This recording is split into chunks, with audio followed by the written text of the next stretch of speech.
My name is Linz. I work for Launchpad, and I'm going to do maybe sort of 20-minute presentation about what Launchpad is.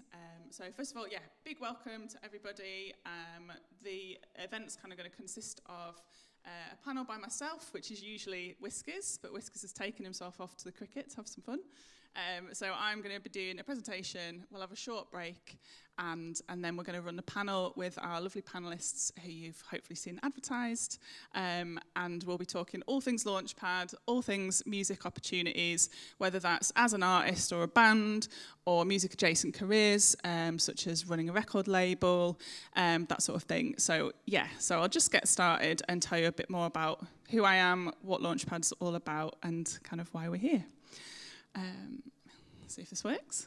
Here we go. So my name is Linz Wilson. I am the Project Operations Manager at Music Local. I've been working with Launchpad /Music Leeds /Music Local for the last 4 years, mostly as a project coordinator. So I've worked on events, the Launchpad programme, and now a bit more on the actual organisation, strategy, finances, funding, that sort of thing.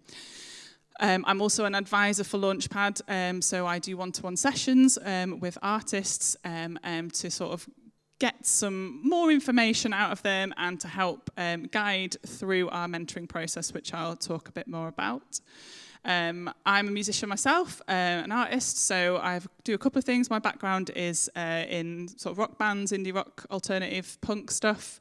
My current band is called Magic Mountain, which is like a psychedelic garage rock band with 3-piece. We've been going for a few years, put out our debut album via Launchpad Plus, actually, which I'll, again, come on to talk about.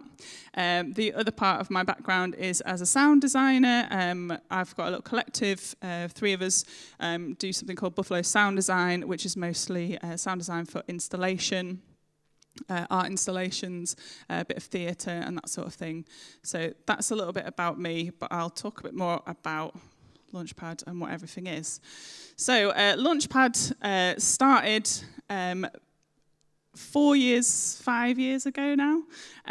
It was originally a programme for just Leeds artists that was run by Music Leeds. So Music Leeds came first, which Whiskers set up. So Whiskers, who I mentioned, is the director of Music Local /Music Leeds /Launchpad.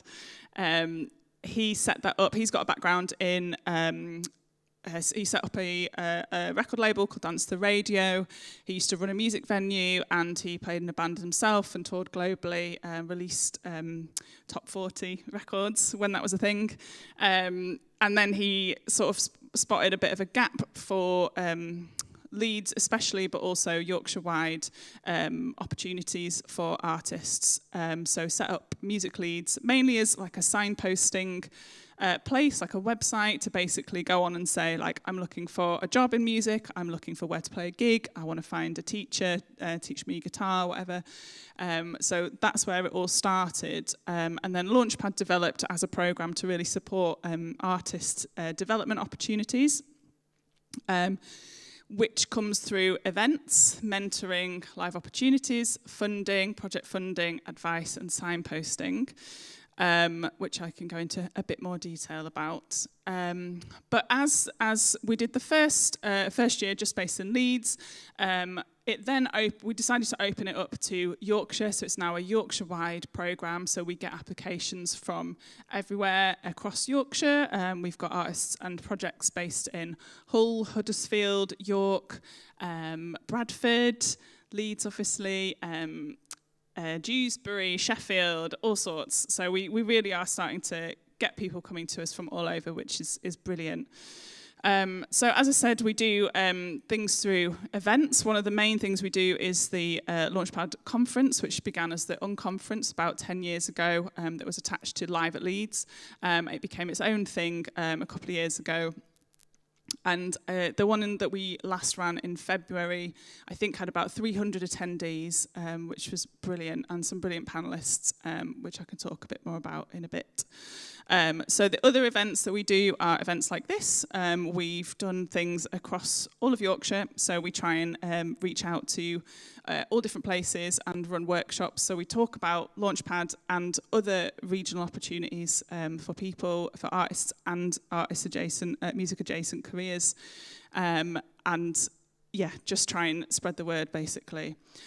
One of the other things that one of the main things that Launchpad artists and project recipients get is mentoring. So we provide really sort of specific, specialised advice sessions, which can be everything from preparing releases to kind of really digging into like royalties and sync opportunities, or it can be about preparing for a tour and that sort of thing. So we do lots of generalised advice, but as part of the programme, it's really tailored to you and what your needs are.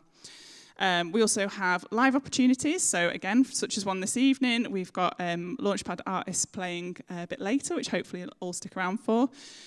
We do one-off events and gigs like this, but we also have partnerships across Yorkshire in terms of festivals, such as Live at Leeds, Leeds Jazz Festival, and many more.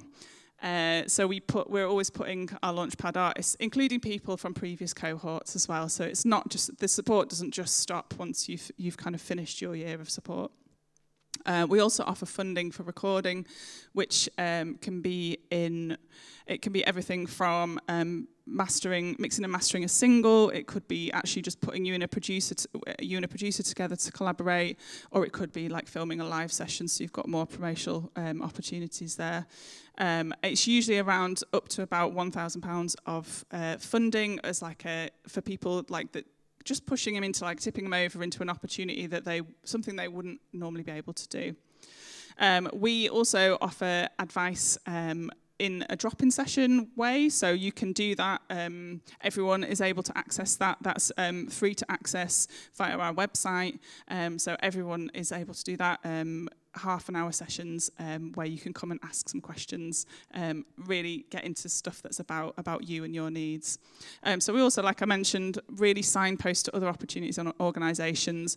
A lot of the time this is via our website. So I may have covered some of the things I've said in some of the slides. It's hard to know what's coming next. So talk about opportunities for artists and emerging industry professionals across Yorkshire. I've talked a little bit about the one-to-one advice, the funding, performing at major events and festivals, and attending industry conferences and workshops such as this one. The artists and project support is an open call that we run usually twice a year. So the last one I think was April. We've just reviewed and selected the artists and projects for this summer, and they'll go on to receive a variety of either advice and mentoring, funding and live opportunities. It sort of depends on their needs and what we're able to support as well. That's a brilliant Hang Linton there performing at the Howard Assembly Rooms earlier this year, which was really great. Here's a few more of our Launchpad artists doing all sorts of brilliant things. So we try and make sure that Launchpad is an opportunity for all. So not only is it an open call to actually enter into the programme and be one of our supported artists or projects, we do try and make sure it's an opportunity for everybody, even if you are not part of the programme. So we have various social media. We have the Launchpad social media, but we also have dedicated ones for the different areas across Yorkshire. So we have Music South Yorkshire, Bradford and Leeds, and a couple more which Kieran will know about, that I can't quite remember all of them. There's many of them. So you can find your relevant one, which we try and make sure we're spitting out opportunities to those different ones. But as I mentioned, so much of it is on the website. We keep an updated opportunities page on the website, which has everything from actual job opportunities that are going. It can be other things like workshops, residencies, to all the funding. There are funding with rolling deadlines, ones with upcoming deadlines. So we share everything on there. So it really is, and we keep that as up to date as we possibly can. And we spend a long time sort of keeping an eye on social media and other funders and partners' websites to make sure we kind of know what's going on. As I mentioned, we've got the advice sessions, so to book onto one of those, you would do that via the opportunities page on the website, and that would take you through to being able to book a 30-minute session with one of our advisors. You can also sign up to our mailing list, which reaches 3,000 people, and that keeps you updated with relevant opportunities and news opportunities. You can kind of opt into the things that you're interested in so that we can target things that are right for you, so that you're not just receiving everything. And we do try and keep away from it being too spammy, so hopefully it's useful. So a bit more on the Launchpad events.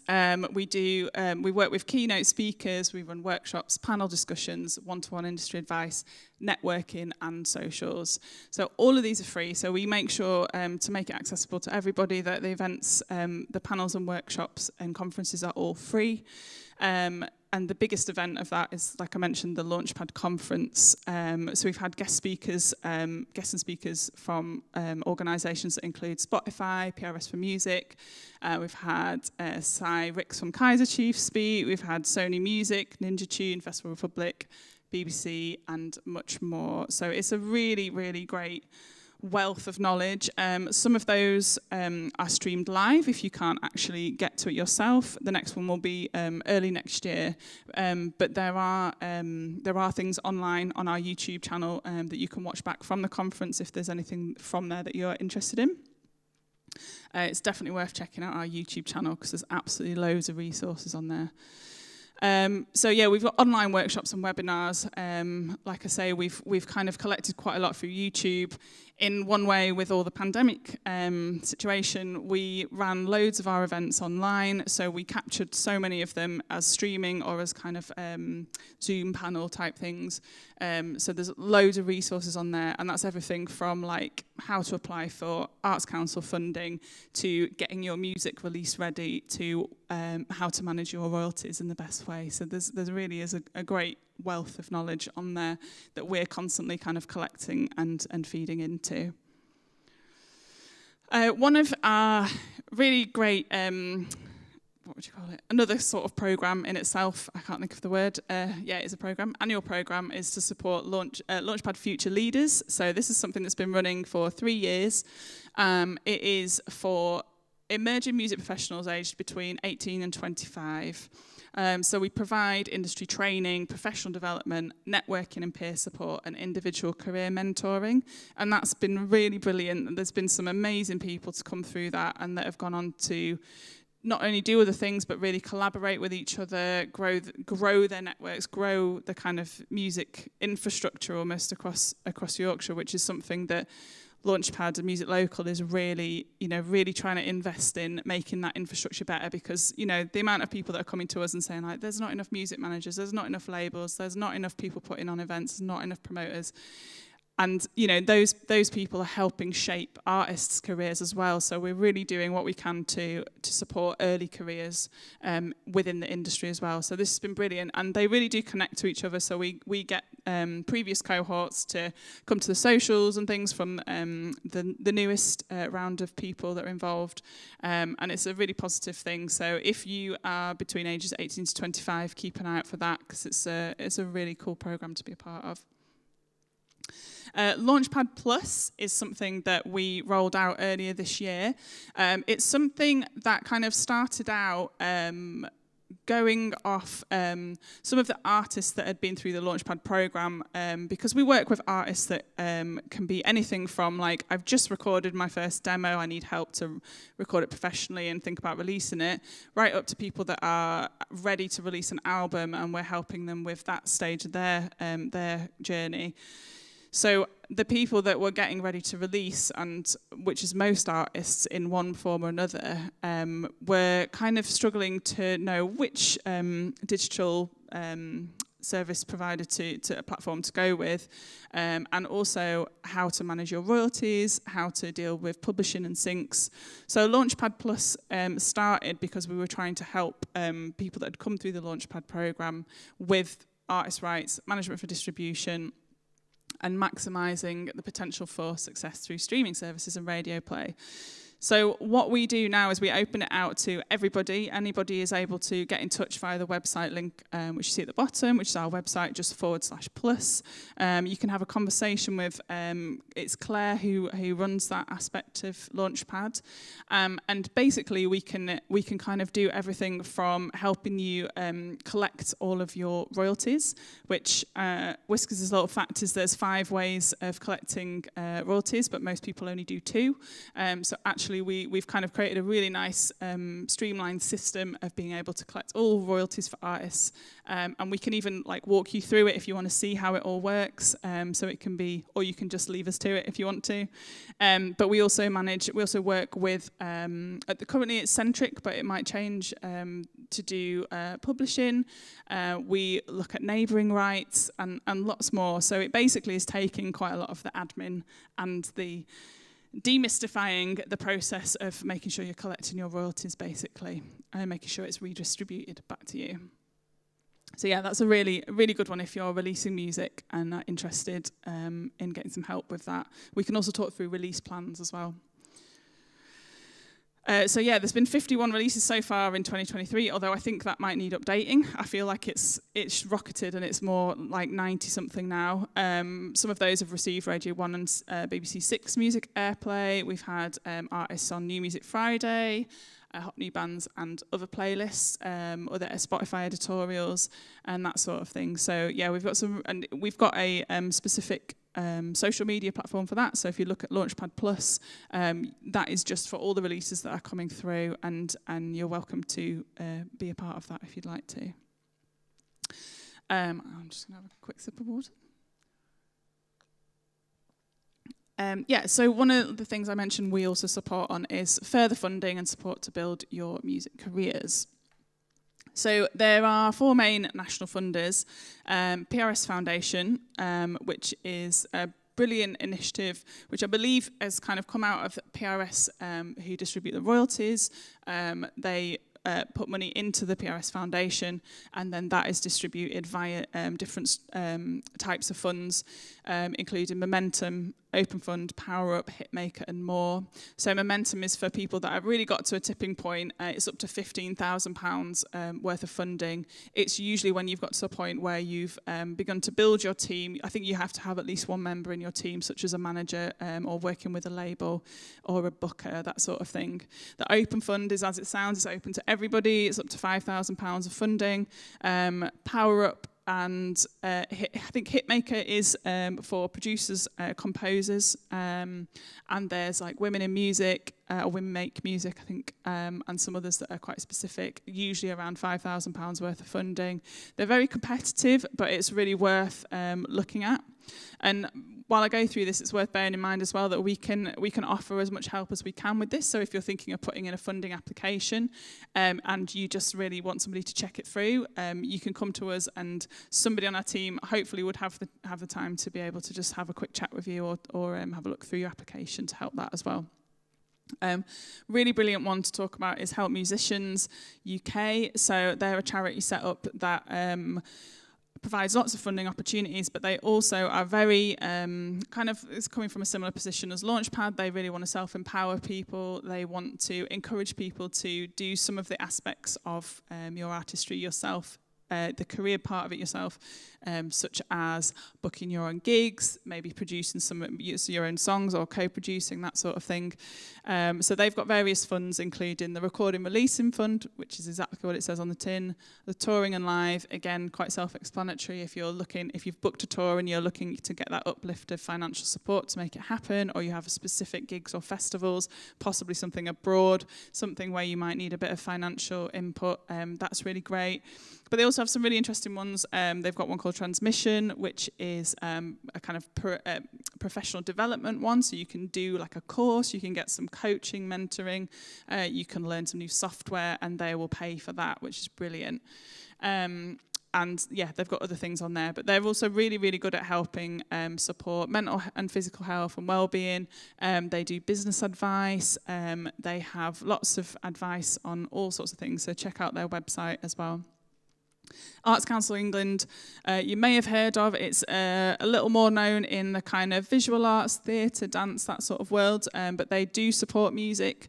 They support mainly via project grants and developing your creative practice. So project grants, I think now is up to £30,000 to develop and put on a project. And people have got that for things like tours or releasing, but it can also be to do with if you're doing something on a more artistic side, like I spoke about myself doing sound design and installation. That's something that where I've received some Arts Council funding for before.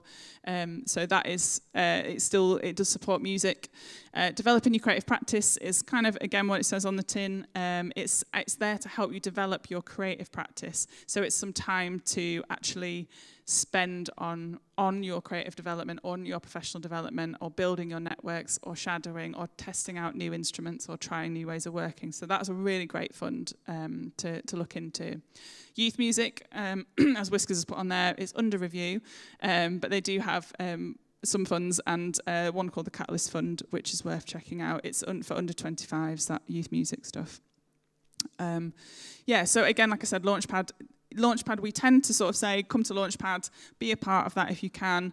We can help you ready some help musicians or PRSF funding applications. So be sure to check some of those out.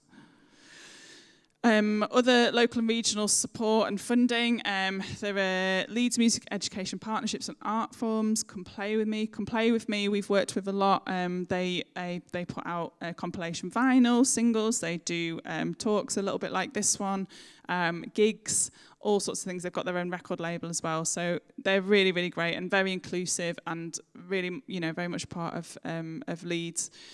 Sable Studios, which is a recording space, a radio station. Chapel FM, another sort of multi-purpose radio space. Jazz North, Opera North. The Sage, which is a really interesting one. It's actually in Gateshead near Newcastle. But some of our Launchpad artists have accessed, they do artist residencies and things there, so it's worth looking into. And the Yorkshire Sound Women Network, again, does what it says on the tin, but that's a really, really good network for helping people support if you are a producer or if you're wanting to get more into production and you're women or non-binary person, then check them out. Another really great source of support is BBC Music Introducing. So you may already know that you can upload your music onto the BBC Introducing website, but they also do have videos and support for emerging artists and industry professionals via this link, which you can scribble down or you can come and ask me for, or we can try and get the presentation sent around to people because it's a little bit of a weird one to find, as BBC programmes often are. But they've got some really interesting and helpful things. We work closely with Emily Pilbeam, who does BBC Introducing West Yorkshire.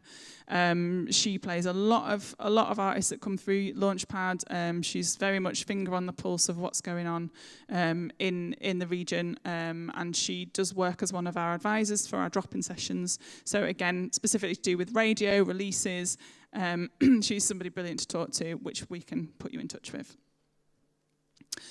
I think we're nearly there.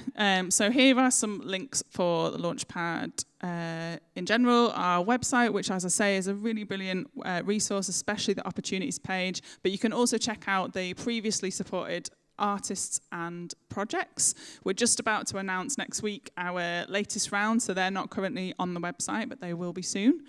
And I think that's really helpful to get a sense, if you're thinking of applying to Launchpad, you can get a sense of what kind of artists have been and projects have been supported previously. And those are just our social handles. One of the bits of advice we try and give people is to have the same handle across all your socials, which didn't happen for Launchpad because it is a bit more of a common name, so we've struggled with that ourselves. But you will find us if you look us up.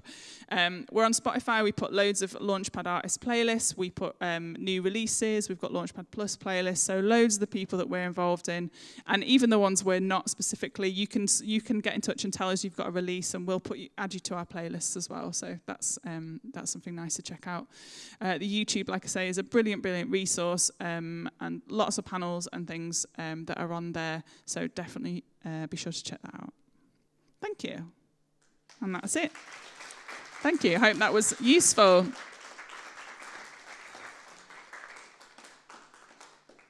So we're going to take a short break, 10-15 minutes, and then we'll be back with our lovely panel.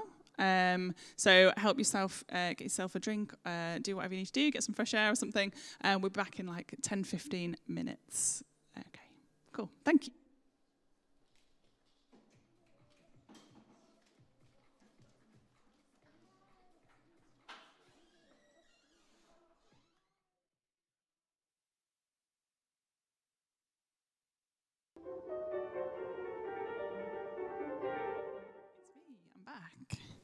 I'm back. So we are back with our lovely panelists who are going to share their sort of insights, experiences, and just generally have a nice chat about Launchpad and opportunities that they have received and their experiences of being artists in Yorkshire.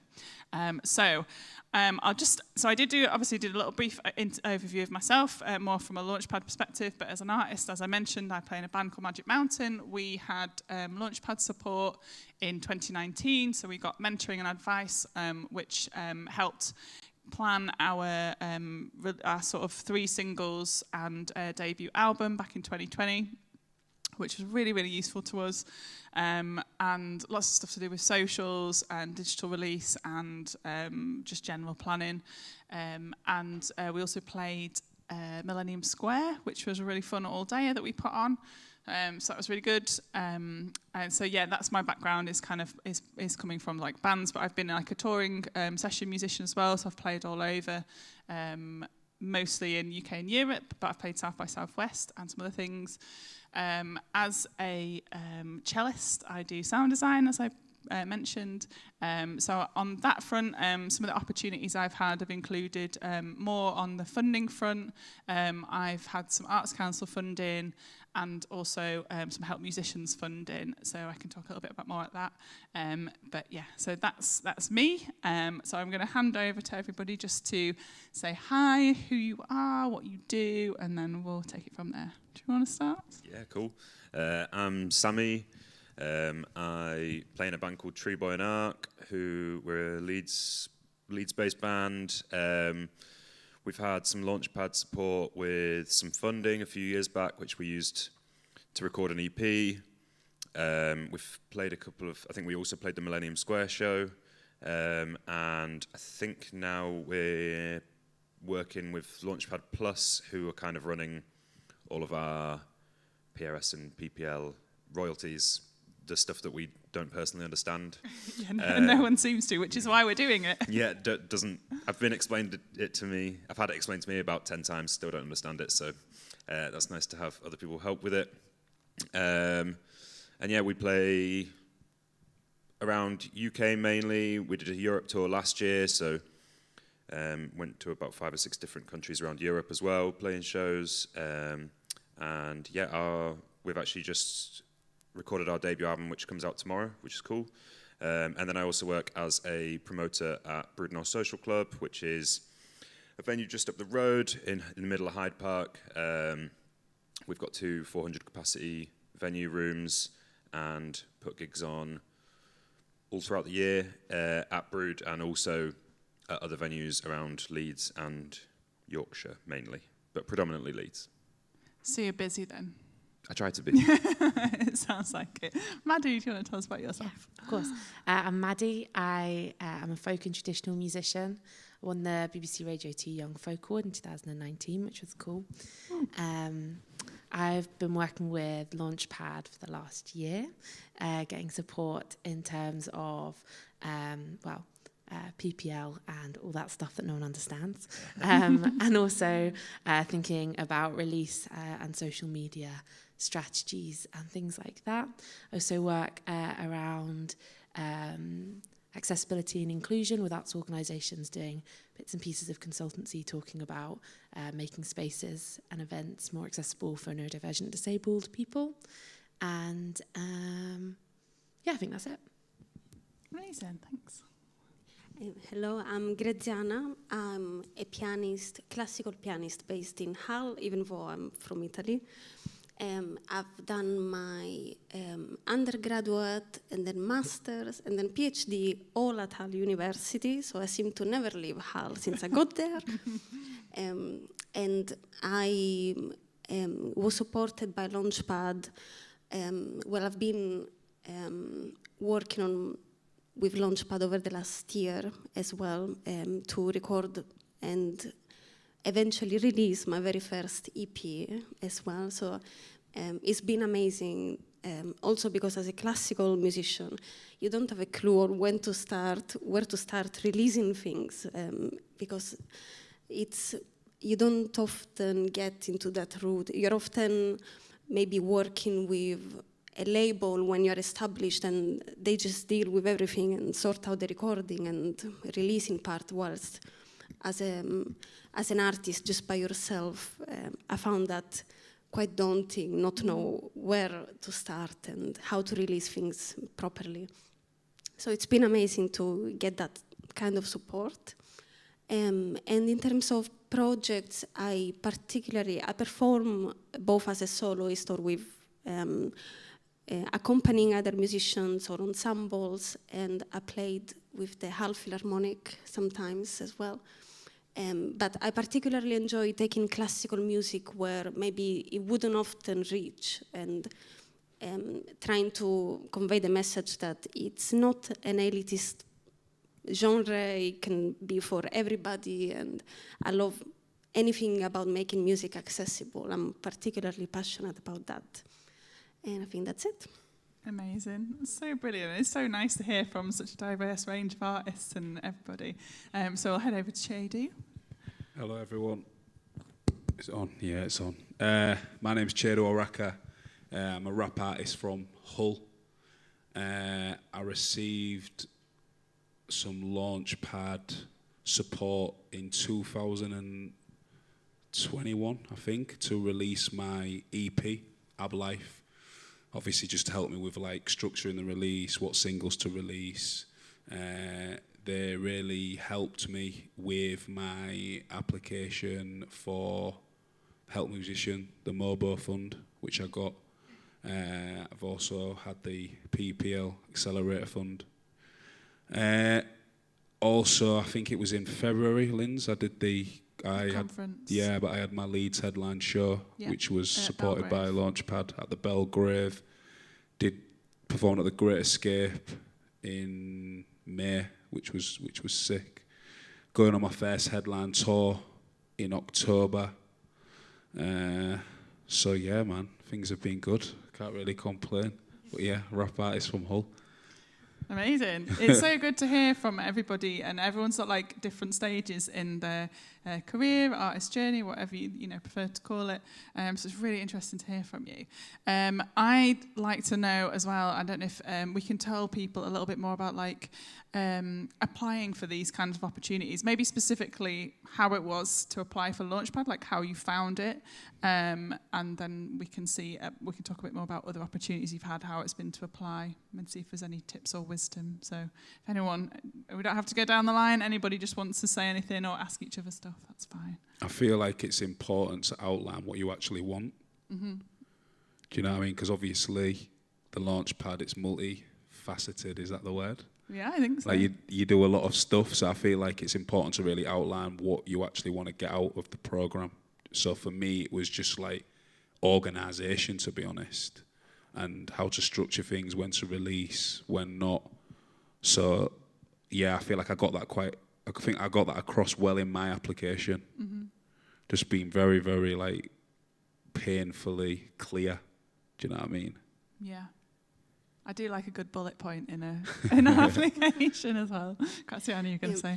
I was saying that actually I would, and a small advice, just go for it, because I was this close from not applying, because I thought, maybe they don't work with classical musicians, maybe what I want to do is not right, because I don't write my own music, so I tend to play other composers or other works that's already written for me.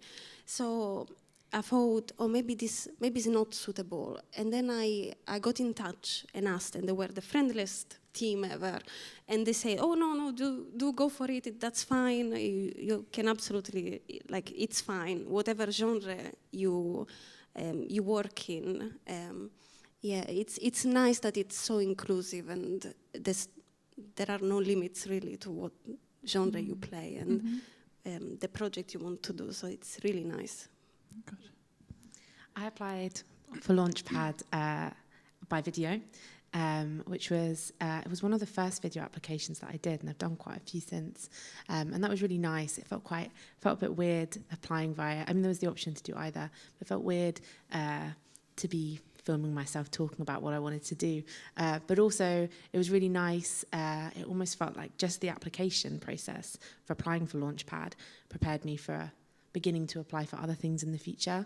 And I think since I've had Launchpad support, I had support with applying for youth music and help musician funds, which I was successful for, which was nice.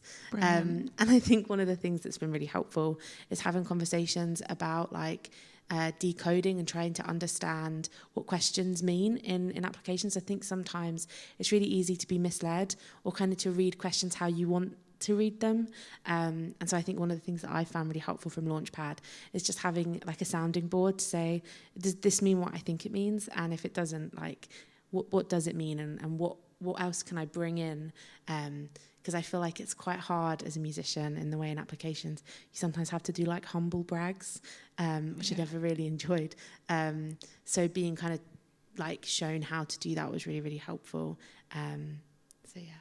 Yeah, that's really helpful. Thanks. Yeah, I think definitely the humble brag thing's relevant. We every time we've kind of submitted any kind of funding application, it's really hard to be specific on exactly what you're kind of asking for without just waffling.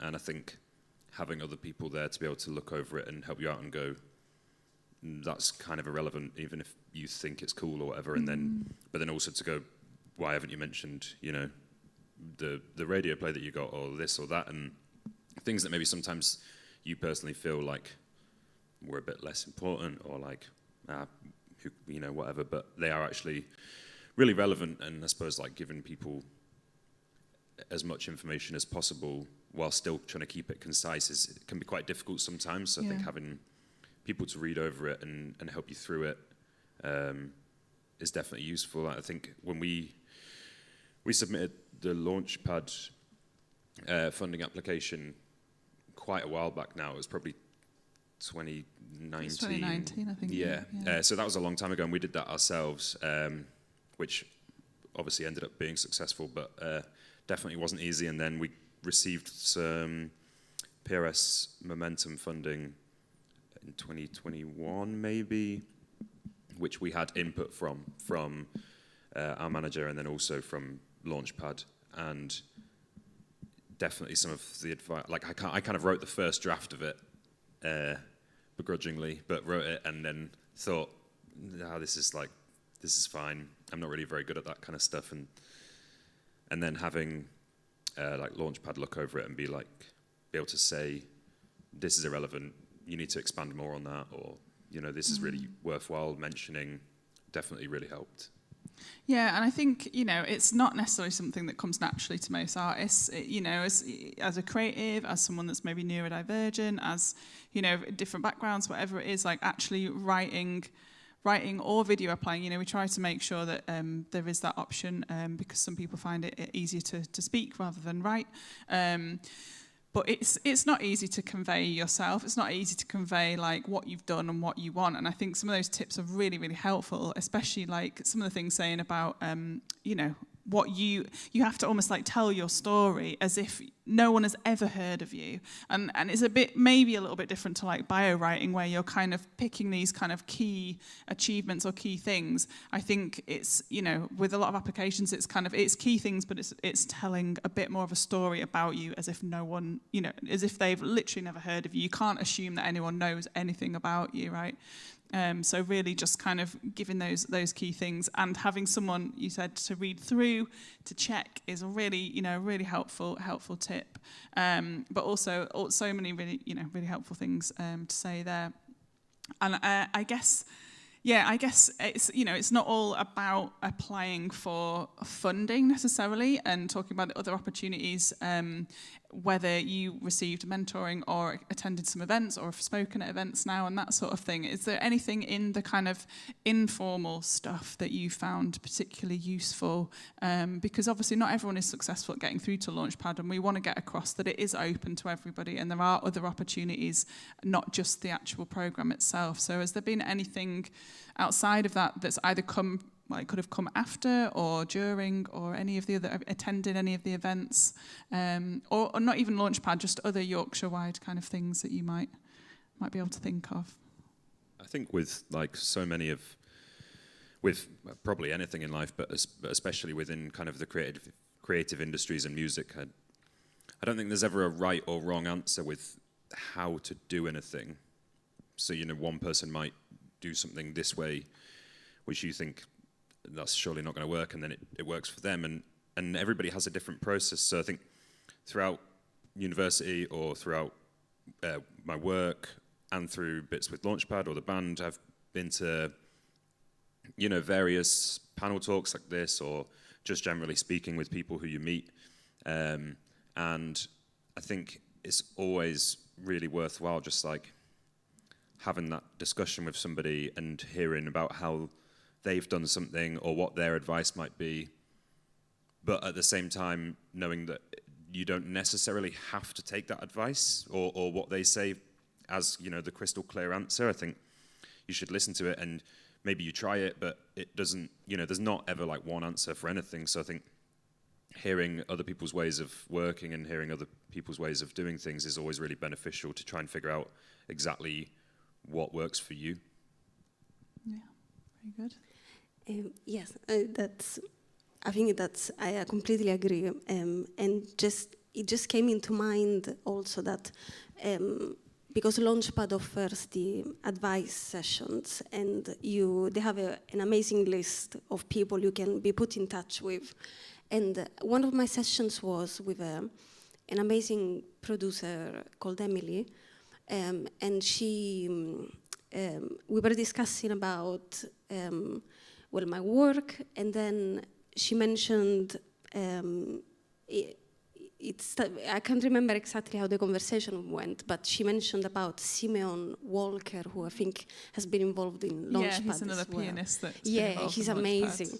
Yeah. And I remember being put in touch with him a while ago, but then with freelance world and everyone gets busy, the conversation stopped. And I told her, we've been put in touch briefly, but then I don't want to sound persistent and chase up. And she thought, don't worry, I'll make the introduction on the email.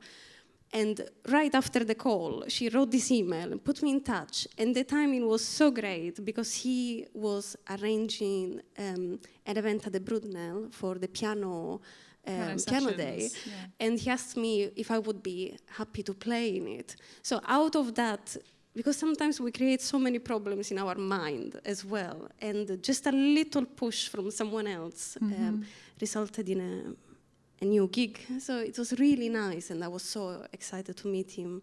So I think it's really nice just to feel you are part of this network of artists, and you really feel supported. And if you do have a question, I know that you can approach someone and ask, and that'll be fine. Yeah. So I think that's such a big part of it, isn't it? It's like being able to connect with people and stuff. But you're going to say something. Yeah, I just feel like networking is the most important thing.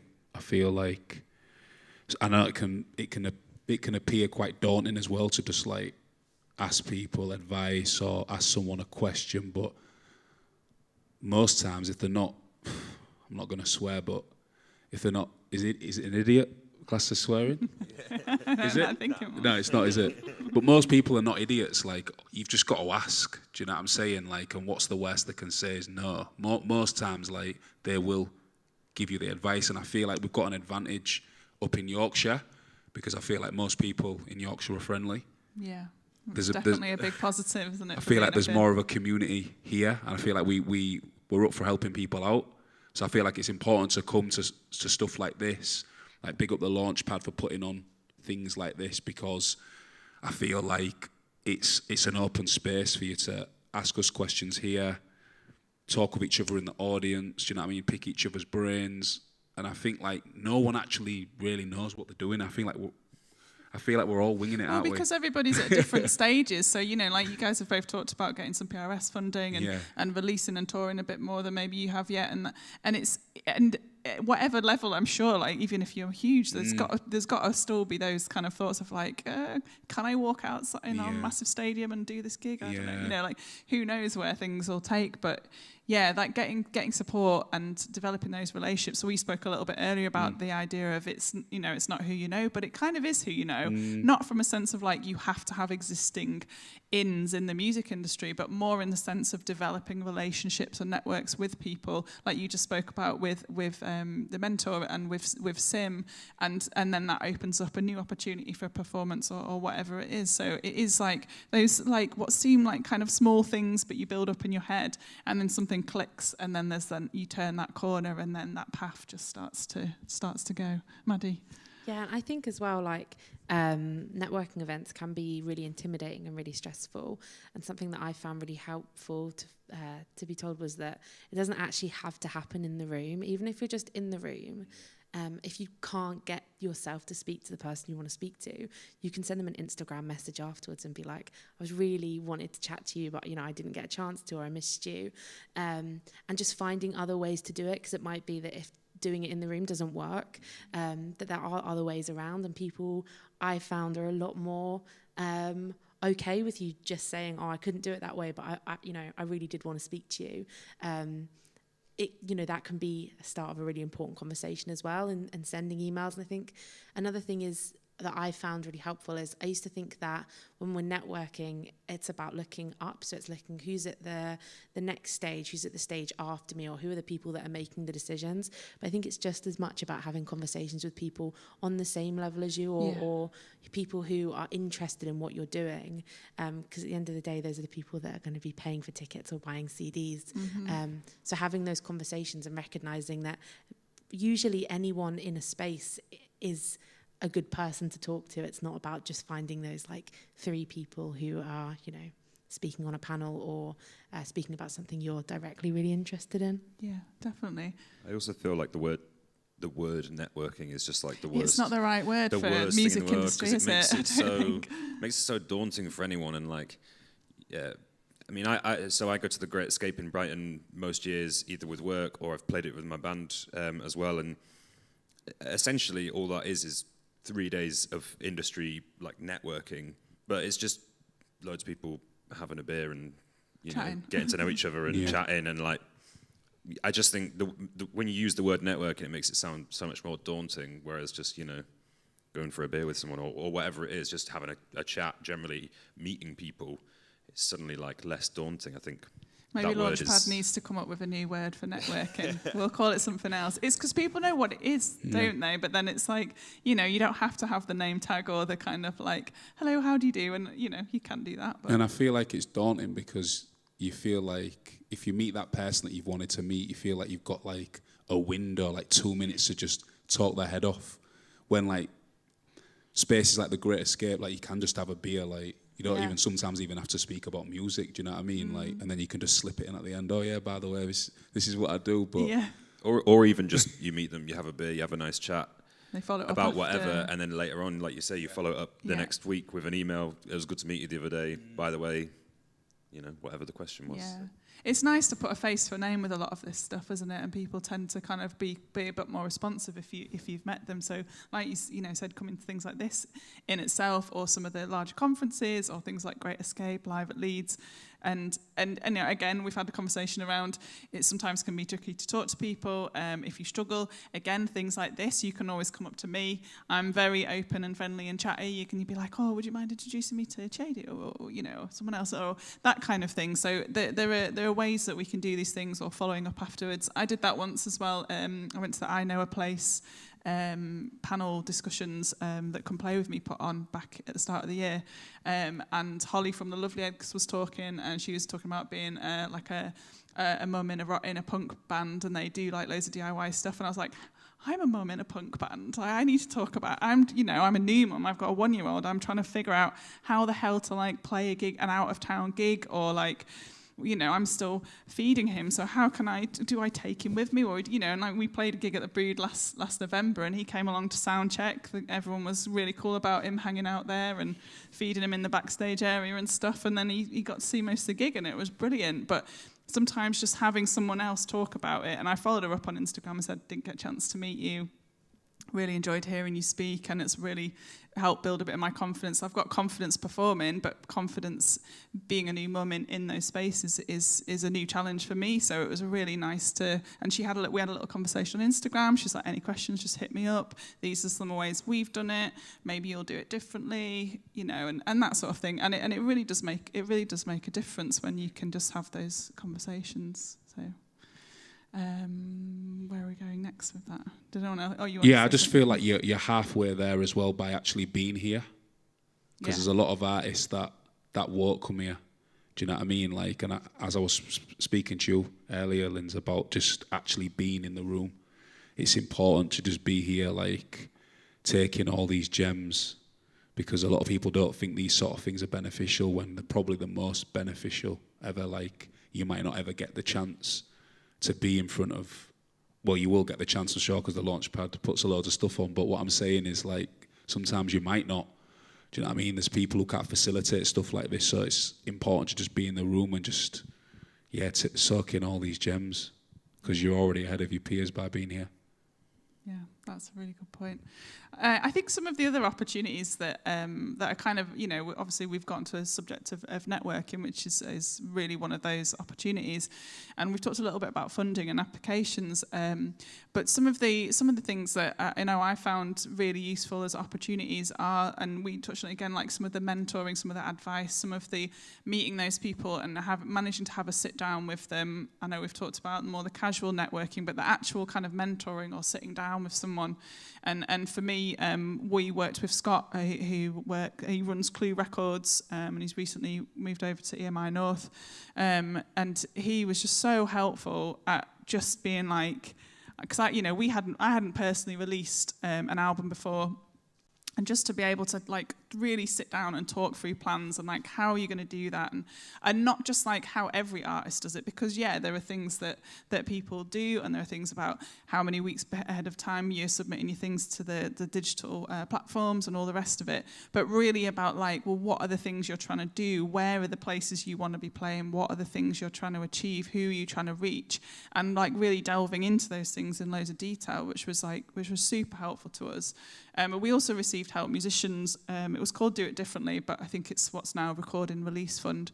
We got some funding, and that was really useful. Again, it paid for some PR, paid towards some vinyl pressing, paid towards finishing the mixing and mastering, I think. But adjacent to that, there was 2 really helpful sessions, a business session that really helped kind of look at some of the more like legal side of it, business side of it, contracting, and also one of them was marketing strategy and digital strategies, and some of the stuff that I did know, quite a lot of it I didn't, and especially like keeping up with the ever-changing like digital and online social media and like direct to fan stuff and things that you don't realise that actually this social media platform could fall through at any second. So actually having that core audience and having a mailing list is really important. And it's something that I just thought, well, that's what we used to do 10 years ago. Is that still relevant? And it is. And having those conversations around some of that information, like we said, we've got so many resources that are available on the website. But if you are able to access specific mentor sessions to go through your exact needs, I know that's something I've personally, as an artist, found really helpful. So I'd love to hear from anyone that's had any Launchpad mentoring, but any other kinds of mentoring or any other kind of these adjacent things that you found useful. Yeah, like it was really, really pinnacle, actually, in my career, probably the Launchpad mentoring, because I feel like it showed me things in a different way. So Scott from Clue, proper G, man. I rate him, man. He's a proper good geezer, like, just like EPKs. Like, I never thought I could do an EPK. Like, so tell everyone what's an EPK in case they don't know. So it's called an electronic press kit, and it's basically like, it's like a little website, innit? Like, well, the one that I've got is like a little website, humble bragging, as people call it. I find it hard to brag sometimes, but you have to do it. Put your videos on there. Just everything, just a little snapshot of your career as it is at the moment. And yeah, he introduced me to Adobe Spark. And when he first introduced me to it, I was like, this is mad. Like, because I'm not a tech person at all. Like, I absolutely bricked it, to be honest. But he sort of walked me through it. He said, you can do it, just do this, do that. And yeah, like, it's pretty decent, do you know what I'm saying? Like, and then he really helped me with my, him and Whiskers really helped me with my Help Musicians Mobile Fund. So again, like, I tried to do it myself. Yeah. Absolutely rascal. But then they like showed me the right way. So, and then like, obviously I got it, and then I got introduced to this amazing woman called Jessie, who was like a MailChimp wizard. That might have been the same woman I spoke to, Jessie. Yeah, like she's Jessie Sculler, is it Sculler? Yeah. So it's amazing. like a bit of a trickle-down effect, you know what I mean? Having this mentorship, like finding new... Because now I'd say Jessie's like a mate of mine now. I'd say Whiskers is a mate, Scott's a mate, do you know what I mean? Simon's a mate. Like, I could probably email them and ask them for advice, you know what I'm saying? So I feel like it is really important. Yeah, and there is that ongoing relationship there. You know, we try and keep an ongoing relationship there. And I know some of the other funders, especially Help Musicians, do. But with some of the larger funds, it is a bit like you've done it, you've got your fund, go and do it, and there isn't that kind of continuous support there. And now, like, obviously, because I've done stuff with Help Musicians, like obviously got the funding. Now they want me to sit on their panels to look at their fund, like people who have handed in applications, and I feel it's a bit harsh, that though. I feel a bit because I feel I've done it a few times. I feel guilty, you know, turning someone down because I've been in that position. Do you know what I mean? Yeah, definitely. And I think also the advice sessions are a really good way of checking in with yourself, because as a freelance, you find you're constantly running around and doing this and that, and sometimes you lose focus on, okay, what am I working towards next? And having someone to ask those questions to you really makes you think, okay, so what do I do next? And at one point I received the funding by, I knew I would have had a blank, St. Hugh's Foundation, which is also very it's quite a local funding for artists and musicians. And I was very excited. And I remember Scott saying, okay, that's brilliant, but you don't have to stop there. So, think of, apply again and get more and grow your project. So it's really helpful to get that external view and just encourage you to think of, okay, what am I going to work on next, and just keeping the flow going. Yeah, and keeping that like planning going, because that is, like you say, sometimes really hard to just, you kind of think you're just like, I want to get more gigs, I want to do this, but actually really delving into like, how are you going to do that? What does that look like, and where are you going? And having that sounding board really useful. Yeah, especially when I got involved with Launchpad, it was just after my studies. And it's such a tricky time because you are on that edge of, okay, I'm not a student anymore. Can I call myself a professional? And then it's just really helpful to have someone who's much more ahead on the journey, and just to hear their advice. So, yeah, they are really valuable. Yeah, I think one of the things that I found really helpful in terms of mentorship also, like the Launchpad Plus scheme, was not only being shown how to do PRS, and actually really having Launchpad do it for me has been really nice. But also having the conversations as to why it's important. I think it's really hard as a musician when there are these like tasks that feel absolutely impossible to think, like, I spent years working as a musician and being like, oh, well, I'll get to it at some point. It can't be that much money.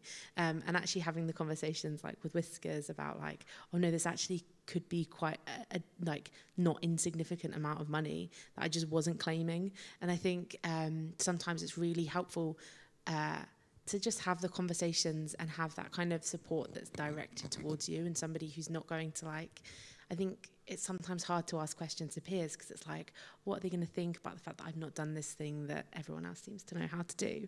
And the sessions were really helpful because it was like not only like learning why something's important, but also if this is not something you can do, we can help you do it, or we can do it for you. And I think that's been like a really important thing. Did you get any mentoring? Have you done any? We didn't get any specific mentoring, but our casual mentoring. Then. Yeah, well, I mean, our band manager is Simon, who plays in Kaiser Chiefs, and I know does Launchpad mentoring. Yeah. And we've signed with Clue Records, who Scott obviously runs that, and he does a load of the mentoring. So we've had a lot of advice from those Same two. Sorts of people, Yeah, I think for us it's always we kind of like to shoot ourselves in the foot a lot of the time because none of us in the band enjoy doing social media or press or any of it really. We just want to make music and release it, and then but so sometimes it's good to just have people not kicking you up the arse because it makes you sound, well, no, pretty much just doing that, just being like, why haven't you done this yet? And then I'll come up with a really good excuse as to why I don't want to do it, and then they quite quickly point out that I'm just being a moron and, just get on with it and just do it, So sometimes those things are really useful. Again, it's things that I just kind of, the mailing list thing was a good one where I kind of, again, I was like, that's, does anybody subscribe to mailing lists anymore? I mean, I've got like an old email address that I've got like 500 subscriptions on that I don't read any of it, but then some people really do interact well with that, especially those that aren't on social media or something else, where they get that mailing list and they read all the way through it, especially if it's something they're really interested in. So doing things like that kind of, I maybe thought were irrelevant because it's not something that I always necessarily focus on, doesn't mean it's not worthwhile to do. So yeah, it's good kind of just always just getting someone else's perspective on something. Yeah, definitely.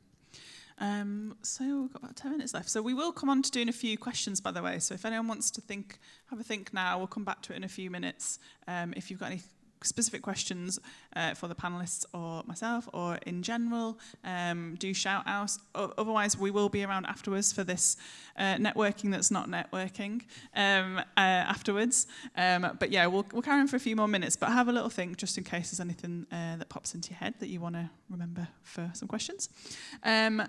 I think one of the things that we try and really promote with Launchpad is self-empowerment, and we've obviously talked about mentoring and networking and all sorts of things, and especially with mentoring, there's or advice sessions, whatever we call them. It's not about somebody telling you what to do. It's maybe somebody advising you about what's available for what you're trying to do or how to go about doing something, like in a practical sense, but also it's about getting out of you what you're trying to do and really, like we've talked about, really kind of focusing in on your planning and stuff.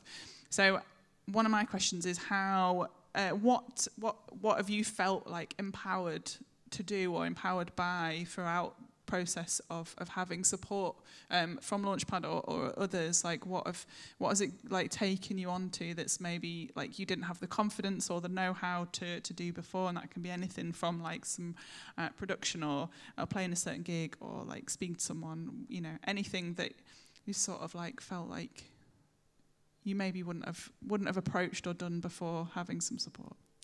I think something that I found really helpful was I was asked to speak on a panel at the PRS conference about accessibility and disability, and I've always operated as a disabled person because you can't turn that off within the music industry, but it wasn't something I'd spoken that much about.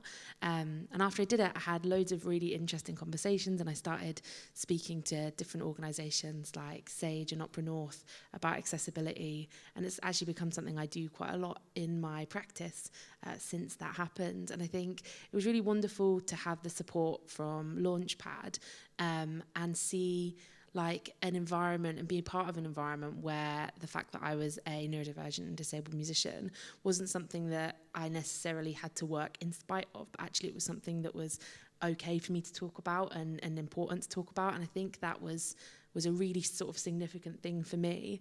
And I think also from doing that, being able to have more conversations and feel more empowered in spaces to say, oh, these are actually like my access requirements. This is what I need to have to feel able to access the space.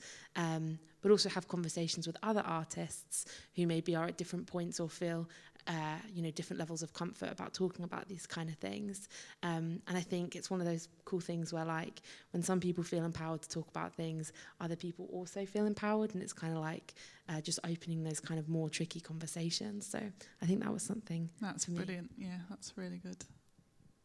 I think for me, a lot of it was just actually applying for funding in the first place, especially the PRS one that we applied for and ended up getting, because I think it's such a daunting thing to do, knowing that there's like massive competition for it, and there's no way that you'd get every single one you apply for. So it's quite easy to maybe apply for it and get knocked back on the first time and think,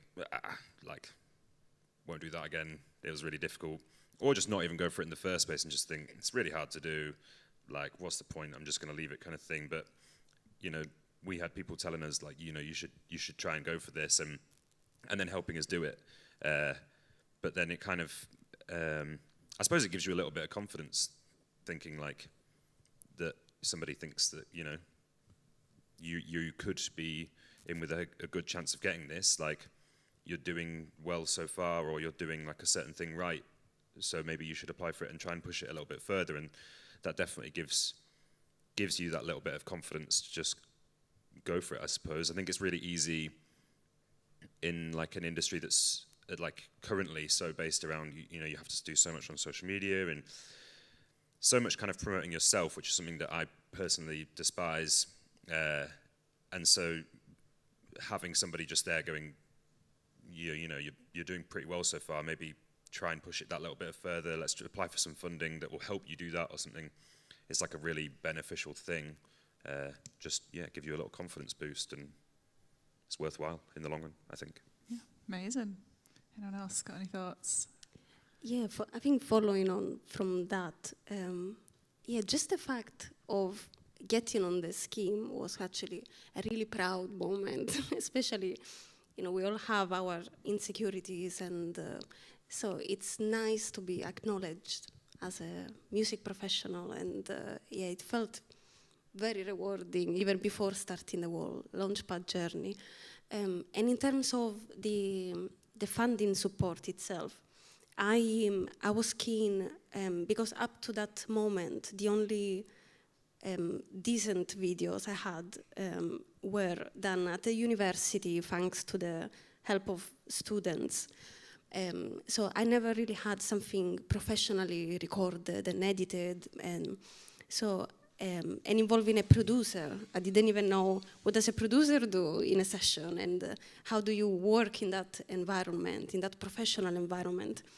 So with the funding, it enabled me to experience that, which I wouldn't have otherwise been able to afford at that time. It is an expensive process, but so that was really, really valuable experience. Any thoughts about being empowered? I think just the confidence to just apply. I feel like after I got the Help Musicians funding, I had because really, like, what you shouldn't be doing my opinion, what you shouldn't be doing is when you start a new application, is start a new one. You should be like adding to the ones that you've already got. And I feel like my successful ones with the Help Musicians, which I got help with by the Launchpad, it gave me a base for then to apply for other application forms, basically. So yeah, and you kind of get used to that process a little bit more confidence in the humble brag and the sort of, but also like how to go about it, like what sort of words to use maybe, or what sort of how to talk about yourself, or what people are interested in hearing that you've done, that you're planning to do, and getting used to going through that, and like you say, building a bit of confidence to then going on and almost going through the stages of doing some of the bigger things like we've spoken about. So if anyone would like to ask a question, it would be really lovely, and please feel free to. Otherwise, if you don't feel like you would like to ask a question now, feel free to talk to us afterwards. But if you are up for asking anything and want to, just because we are recording, we ask you to just speak into a microphone, so just let me know if you want to ask a question so we can get a mic to you. Does anybody have a question? I know we've covered a lot, but was there anything that spoke to you? Or even if you want to ask anything that's more directly in relation to yourself and your own journey, that's also fine. Anyone any thoughts? We have one at the back, just behind you. Hey, folks. Well, that's very loud, sorry. Hi. I was just wondering what you each feel kind of outside of the funding and mentoring space that you've spoken about already. I was wondering if you each had something that stood out to you as sort of really feeling like it helped provide you with some momentum on your way, whether that's performing live or releasing music or having a social media strategy or anything like that. Does anyone want to take one? I think performing live has definitely always helped us. I definitely kind of class us as a live band. I think you can listen to the record and it's cool. Well, you know, I think it's cool, but I think we are really a live band. That's where we kind of are better, should I say? And so I feel like you can play live, and I mean, I've played shows to 4 people in a city I've never been to, and it's been the worst thing ever. And then, you know, I've also traveled across like 5 different countries and played to 1,000 people in the middle of nowhere in Switzerland, and you think, what on earth is going on? And there's people kind of, you know, really having the best time and coming up and chatting to you afterwards. And I think that definitely gives you, again, it's just like that little confidence boost to keep doing more. I think it's not always easy to want to put your creative output into the public realm, but you know, when you get a little compliment from somebody, like it's nice, isn't it? You know, it gives you that little boost to just maybe keep doing more and play the next show or play, you know, the one after that. I've definitely had shows, especially when we were in Europe, actually, where, because we were away for about 12 days, and when I'm kind of out of my comfort zone, I get really anxious, and it's not really my kind of, I don't really like traveling loads for like a long period of time. So I think like 8-9 days into the tour, we were somewhere in Germany, and I was like pretty ready to just knock it on the head. I'm done with this now.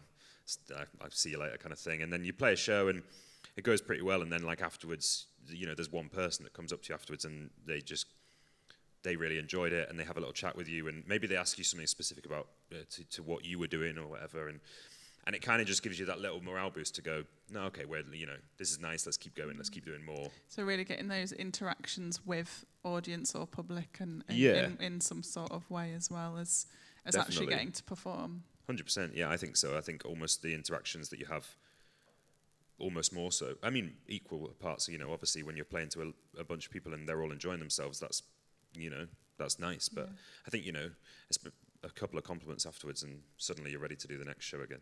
Yeah, it definitely helps. I know for me personally as well, like live is a big one.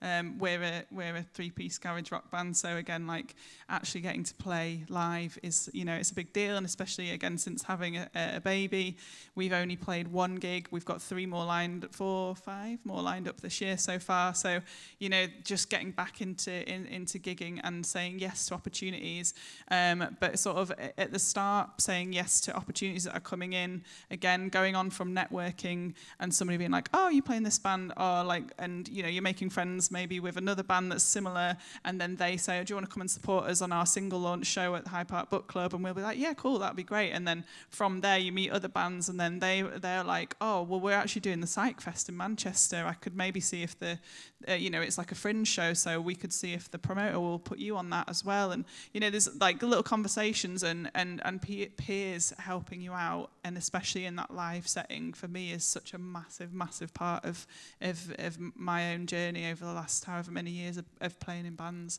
And that live setting and getting that kind of, you know, when it goes well, and even if there are 4 people, to be fair, I've had some good gigs when there have only been 4 people in the room, because it's made a difference to them. You've got a live practice out of it, and it's been fun, and it's, you know, some sort of opportunity. But I think for me, like, going on from like doing these live shows, and starting to then say yes to the ones you really want to do, because especially now, like, I have chronic fatigue, I've got a child, I've got work, I've got, you know, I make some income from various strands of music. It's really important for me to just be very choosy about what I do now. So it's got to be really right for the band. It's got to be a really, not like, it's not to the biggest thing ever, you know, we're playing support slots, we're playing at small venues, that's fine. It just has to be like a good band that we're supporting. It has to be like the right kind of like psyche lineup or whatever. And we'll do it, because it's like, now the opportunity for me to physically play a gig is less. It can't just be everything and anything that comes along. If you can do that, then great. But I also think there is an argument for like targeting live as well. So that's my 2 pence. I think similar to what Linz was saying, like, I think making time for doing the gigs that are really important to you. I think there's often a point where, especially once you've got like management support, which is great in so many ways, there's often pressure to do the gigs that make the most money or that have the most important stuff for sort of the next step, and kind of what that says about you as an artist and stuff, which is so important. And I definitely do not know as much as other people do. But I also think it's really important to make time to do the gigs that feel really important to the work that you're doing, and that, you know, like keeping stock of kind of why you started in the first place. So for me, it's like, if I can make sure that every couple of months I go and play in a safe space, then I'm definitely going to do that, because it's making those connections and like making connection with why it is you do it. And then on the other hand, another thing I find really helpful to kind of keep momentum is to just keep really clear tracks of like progress. So having a spreadsheet with what are my stats looking like on Spotify from month to month, and on socials and on mailing lists. And I think it can feel really weird to do it, but also it's really nice to be able to actively see that you're making substantial progress, or even if it's little bits of progress each month, so that when you're spending the hours doing admins or writing really boring emails that are supposed to sound really fun, like you're having a good time, you can remember like, oh, this is actually doing something. Like, I can see from now and 6 months ago I've made this much progress. And I think that's really helpful to kind of keep the momentum up on that boring. Yeah, really good tip. That's a good tip, because to be fair, I've started to do something similar. Just on my notes on my mobile phone, like in a month, what have I done? Like, because I'm someone who's my harshest critic. Like, I never feel like I've done anything, and you're always thinking about what you can do next. Yeah, what can improve, and it's a bit of a, I ain't gonna lie, it's a bit of a problem, to be honest. I don't ever think I've done well, or even when I could have done playing The Great Escape. Yeah, it was good, but it's like, what's next? Do you know what I mean? When I did my first Leeds headline show, first Newcastle headline show, what's next? I struggle to live in the moment.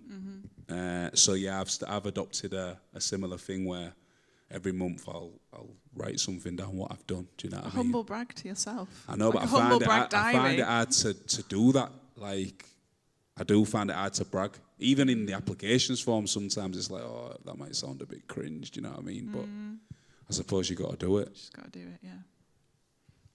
Yeah, no, there's some really good points. I feel like I should be taking notes.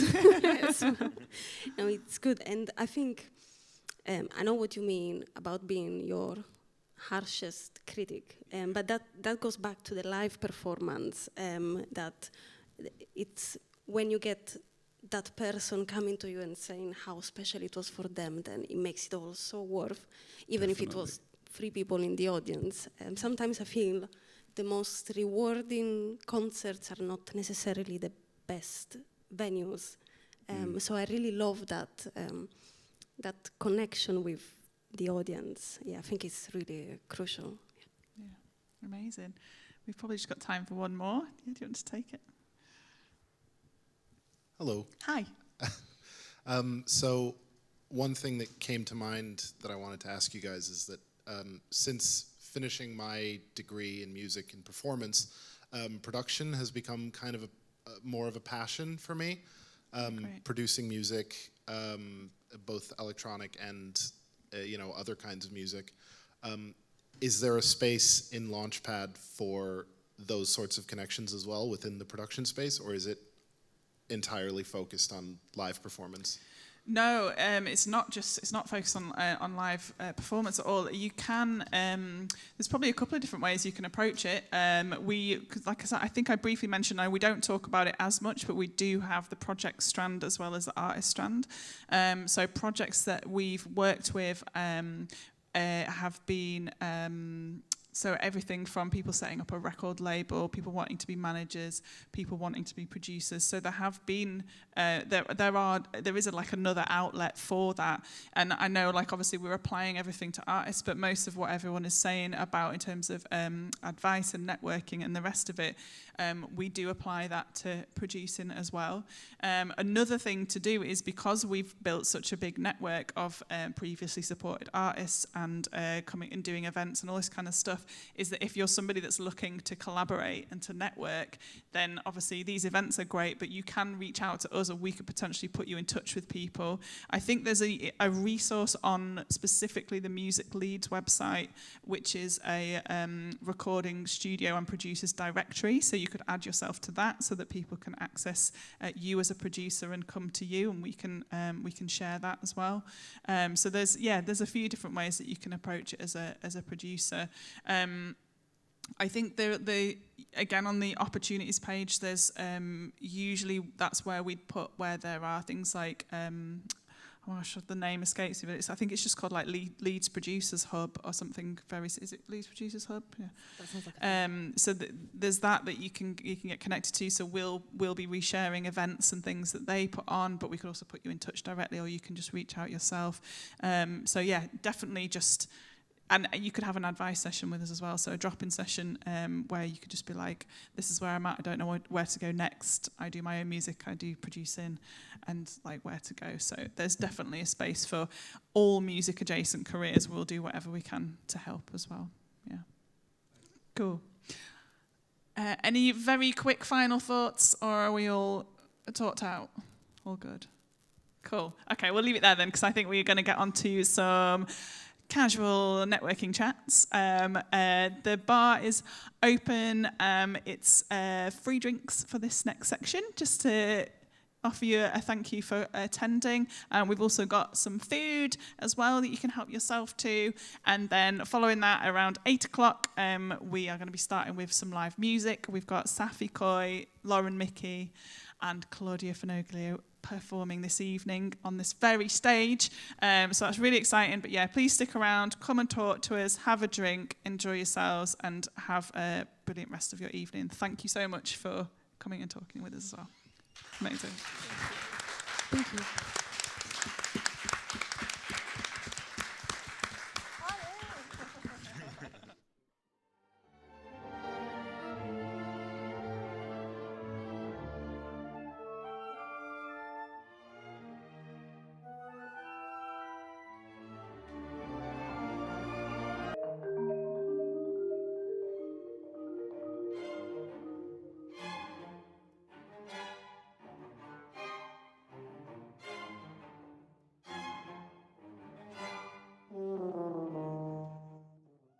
Just give it up for the panelists again from earlier on. My name is Safi Coy, and this is my wonderful band. On the keys, we have Devon. We've got Daniel on guitar, Jude, the lovely Jude on the drums, and David on bass. So we're going to be playing a bit of some new songs, but starting off with some familiar material. And this is Money. Oh, are we ready?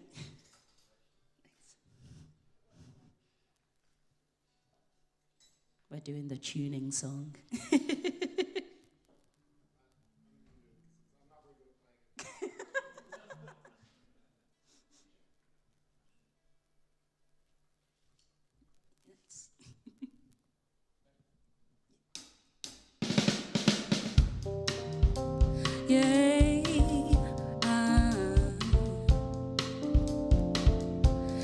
I've been so stupid, I've been so foolish, my intuition has been long gone. Ignoring my true friends, friendships were counterfeit and fakeness. Those people didn't last for too long. I should have known better than follow those who didn't care if I was hurt. Baby, it was my pride that kept me so blind. I couldn't see my own worth. Well, trials and tribulations, I have learned my lessons. Remember not to mess with these fools, 'cause they act like they know me when they'll just ignore me. Don't settle for a change so loose. So why don't you go, go, go, go? Don't you know more? If you think that I'm being funny, I would change you love my money. Go, go, go. Don't you know more?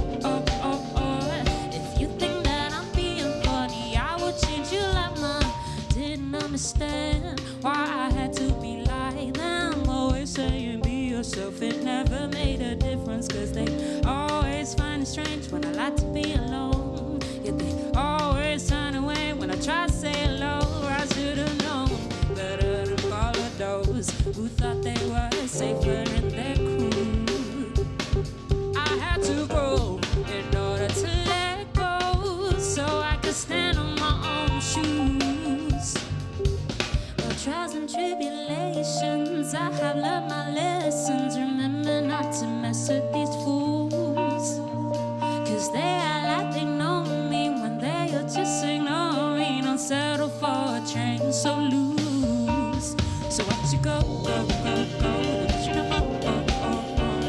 If you think that I'm being funny, I would change you love my money. Go, go, go. Don't you know? If you think that I'm being funny, I would change you love my money. Don't you go and follow the hype. Soon you see that they're all lies. Or you better go free your mind. You better not waste my time. You better not waste your time.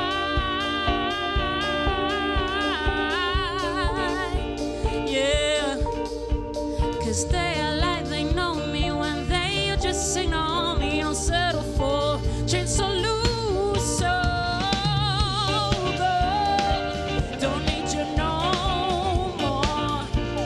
If you think that I'm being funny, go, go, go. Don't you know? If you think that I'm being funny, I will change your love my. I will change you love my money. I will change you love my money. I will change you love my money. If you think that I'm being funny, I will change you love my money. Thank you. Well, yeah, feel free to step a bit closer. I always feel weird when people are like sitting down, so yeah, come on, come closer. Fill the room with the vibes. Thank you, lovelies. This next song is called Lazy Morning. So I'm originally from London, and I moved up here like 4 years ago for uni, and I've been living in Leeds ever since. And so this song sort of reminds me of this like tree outside where I live back in London. There's like this weird canal bit and like this huge willow tree and like nothing underneath it. And this is called Lazy Morning.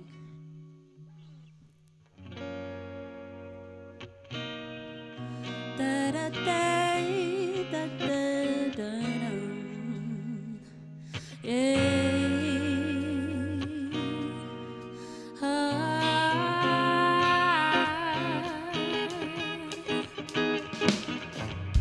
I remember this one tree where everything was peaceful. Underneath a willow tree, I'd watch all the leaves fall. Will always keep my mind blank, 'cause life was simple like that. Then a dream disappears and I'd have to wake up. Sometimes there are days where I don't wanna move, and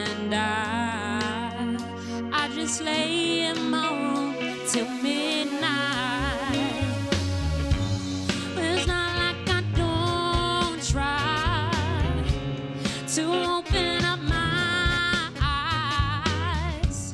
Stuck in these lucid dreams, but I don't wanna do nothing. Let me have my lazy morning. Ever felt you were so like you could blend with the breeze? The only time I felt like that was when I was asleep. I always leave my troublesome problems under my bed, forget until I knew I was ready to think again. No,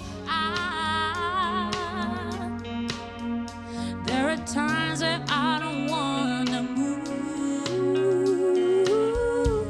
and I just lay in my room till midnight. Oh, it's not like I don't try to open up my eyes. Stuck in these lucid dreams, but I don't wanna do nothing. Let me have my lazy morning.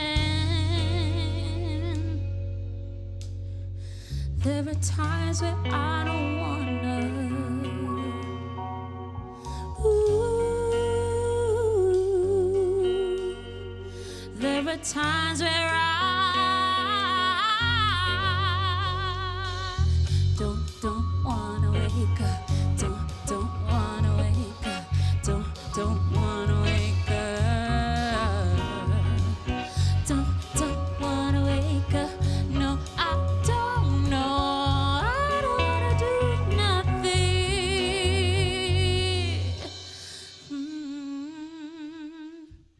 Oh yeah, it's not like I don't try to open up my eyes. Stuck in these lucid dreams, but I don't wanna do nothing. Let me have my lazy morning. It's not like I don't try to open up my eyes.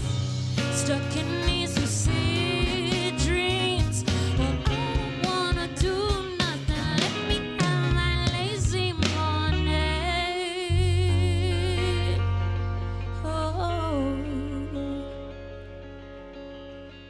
thank you.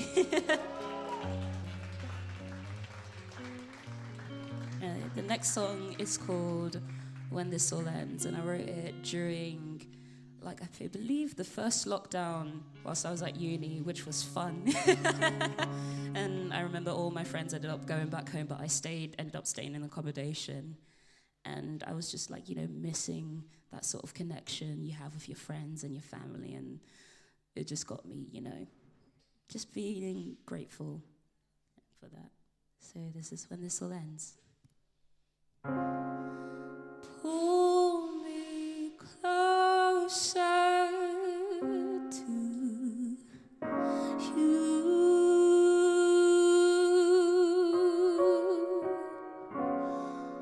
Hold me tight till I come move. Let me breathe you in. I don't wanna miss this again. When this all ends, just let me hold on to you.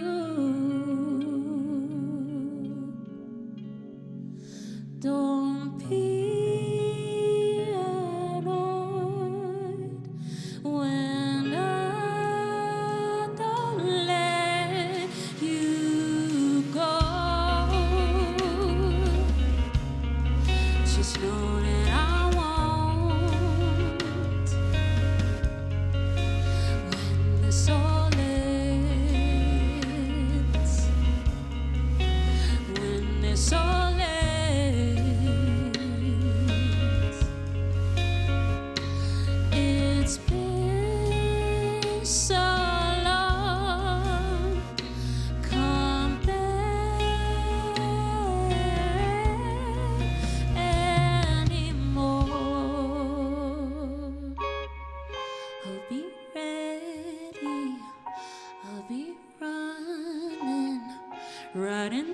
your arms.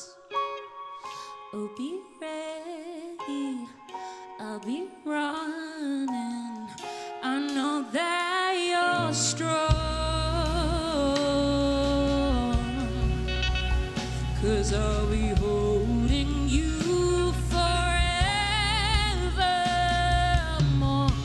Pull me closer to you.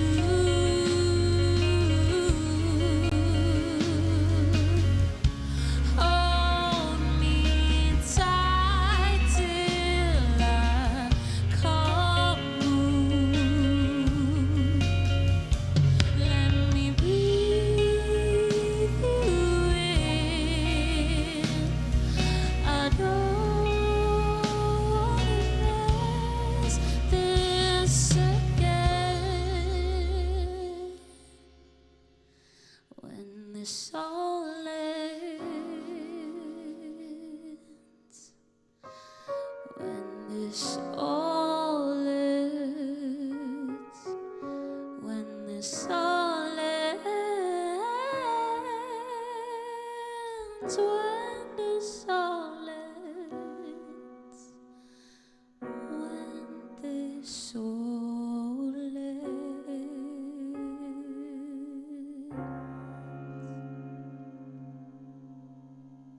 Thank you.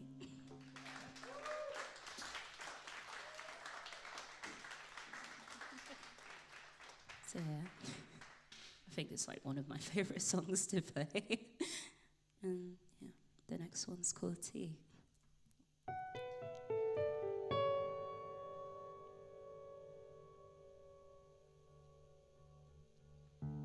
It's always been extreme. Feel like I've always done something wrong.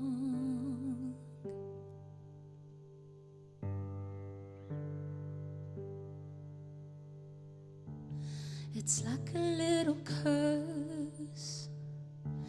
The more I seem to care, the more I tend to lose it all. And I was hoping to find something or someone to help me figure out the things I can become.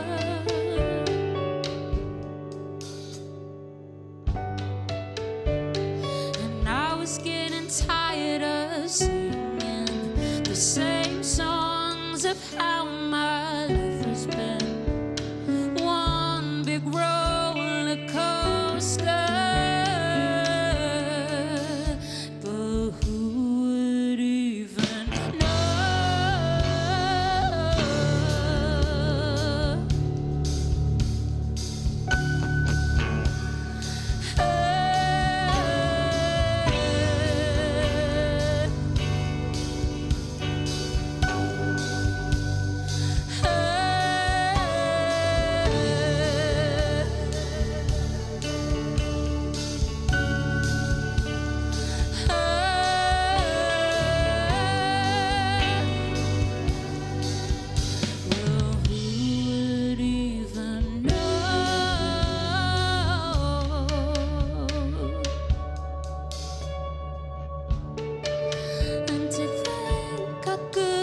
just run away from me? It's such a shame.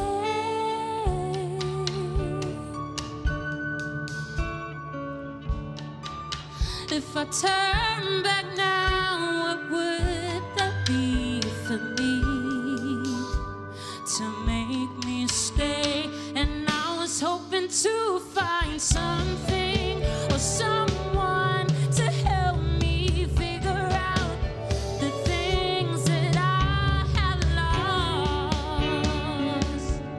Oh, and all the memories I took for granted are now gone, replaced by something that needs to fade away.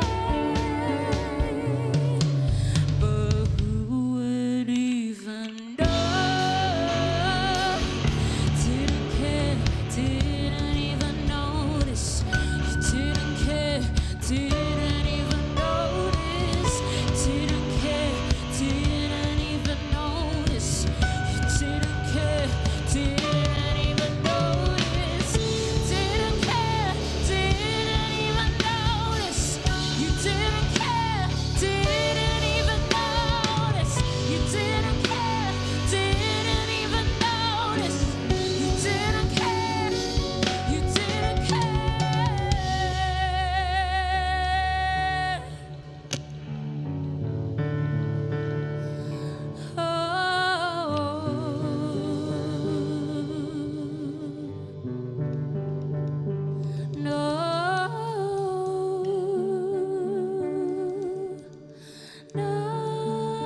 Right.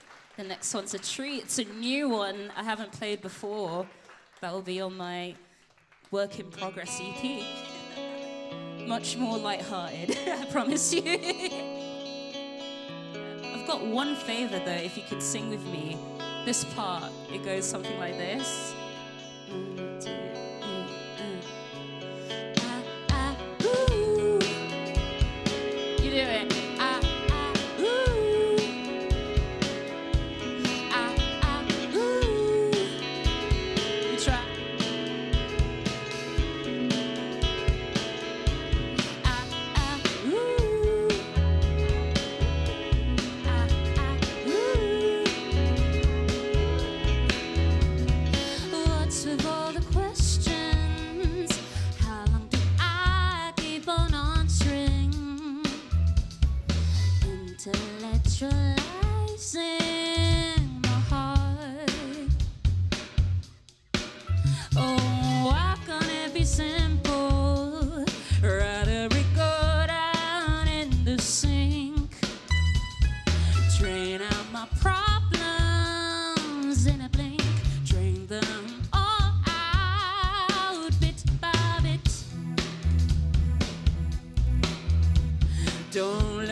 I'm wondering how this could help. And maybe I can understand. No one ever felt the same. Why is it a pain to let it out? Never too late to learn how. Give it up for my bassist, David.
Of songs left. This one's called Posters. I think this is the first song I released when I moved into Leeds. I'm so fond of this song. It took me like 2 years to do because lockdown, fun. But yeah, it's like, I love this song so much. But yeah, I'm a producer as well, so I write, arrange all my music myself. So like all of everything you're hearing is from me. I try so hard to be the girl I want to be. Gone through all of this trouble. I'm getting tired, so repetitive. thoughts loop around me in spirals, got me in a trance. I always seem to worry, my habits aren't great. Always the same cycle running my brain. Can't seem to keep holding myself at bay. If I keep thinking, I may go insane.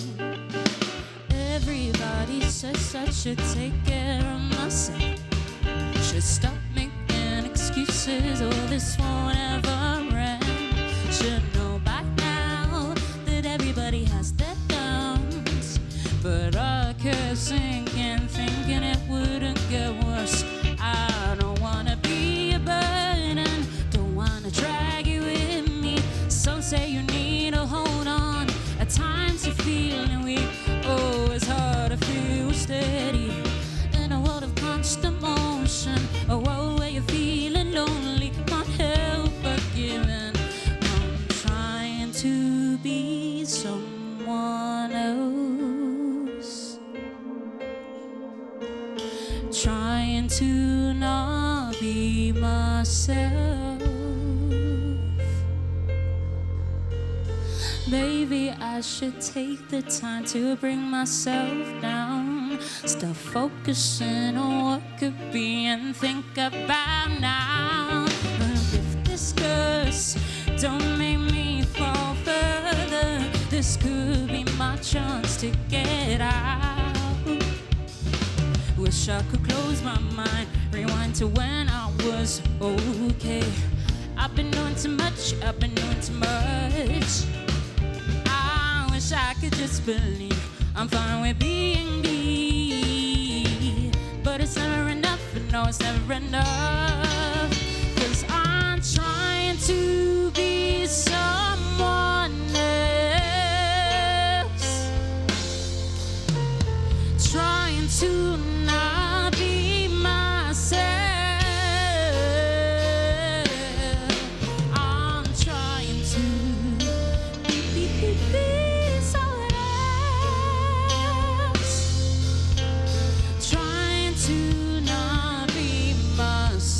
someone more like you. Thank you.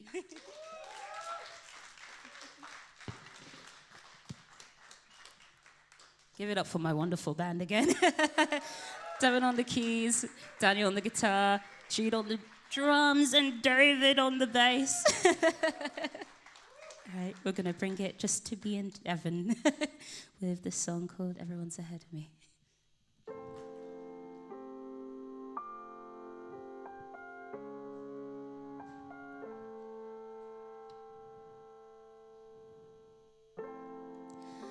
Everyone's ahead of me.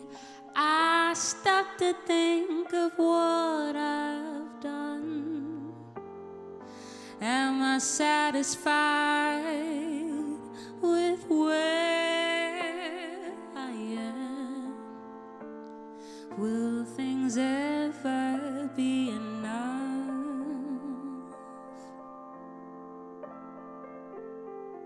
So I picked up my phone, scrolling down, seeing people I know grow, doing so much, having some fun.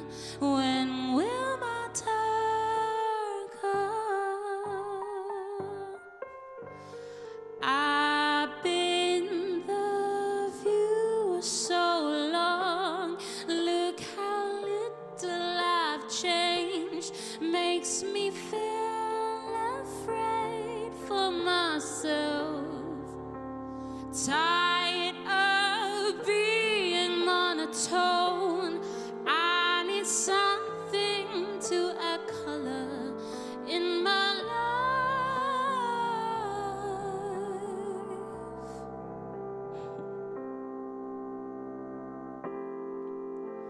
Scared to give and give.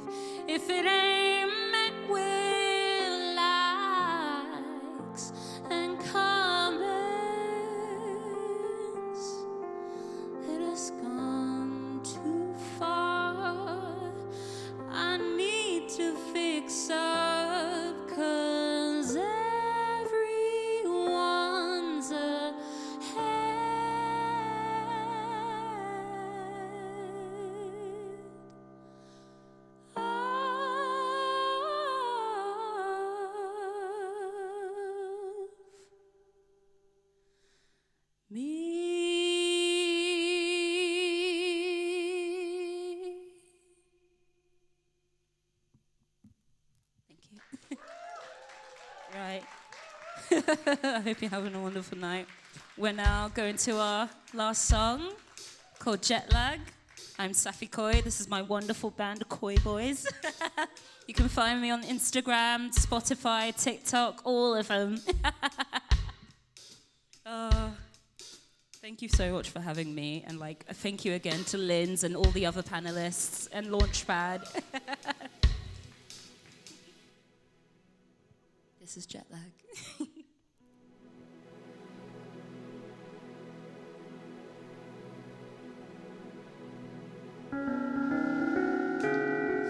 Da, da, da, da, da, da. Yeah, yeah, yeah, yeah. Ooh,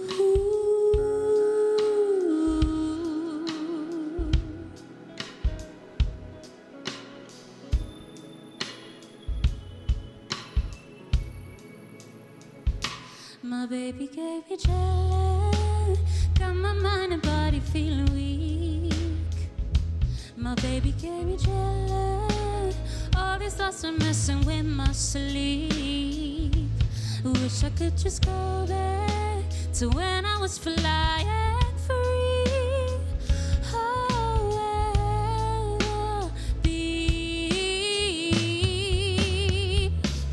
I don't wanna go home tonight, wasting all this time thinking that I'm never enough. No, is it too late? Well, what's the point of feeling if I can't escape? No, yeah, yeah. Just let this feeling tickets fly through the clouds. I shall rise. Yeah, I haven't felt this way for some time. 'Cause my baby gave me jet lag, got my mind and body feeling weak. My baby gave me jet lag, all this lost been messing with my sleep. I wish I could just go back to when I was flying free. Ooh,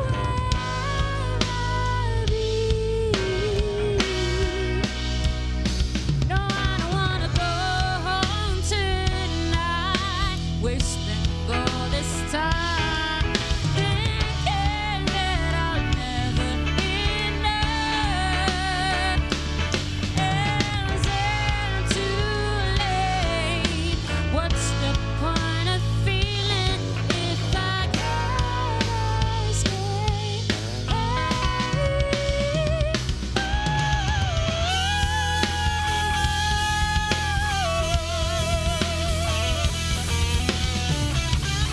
Give it up for Daniel. You're giving me jet lag.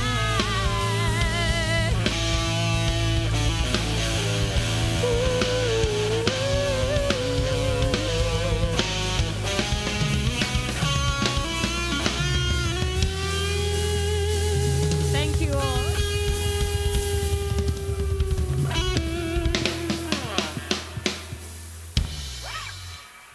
Thank you. My name's Safi Koi. It's spelled Safiikoi. Yeah. And my wonderful band, Devon, Daniel, Jude, David.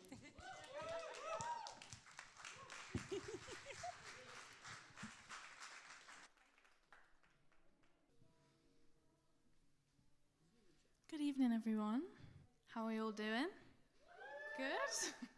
How great was Safi? She was so amazing. Her and her band absolutely killed it. My name's Lauren Mickey. I'm going to play a few songs for you. This is Devon on guitar, just fixing his seat. This first song was my debut single. It's called Heavenly. Hope you enjoy.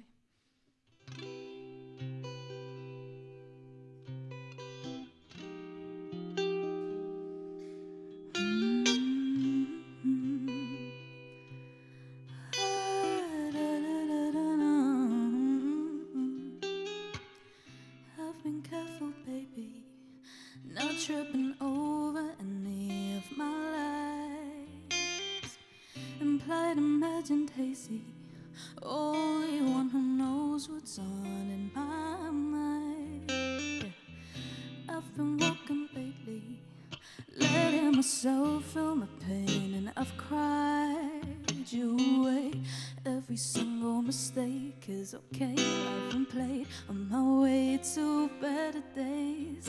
I take it in slowly, this new rhythm I write. Pure loving and holy, it's so different 'cause this time I'm free. Feels like a dream. No one to please. I'm not losing sleep. I'm at ease, finding my pieces. Can I just freeze this moment, please?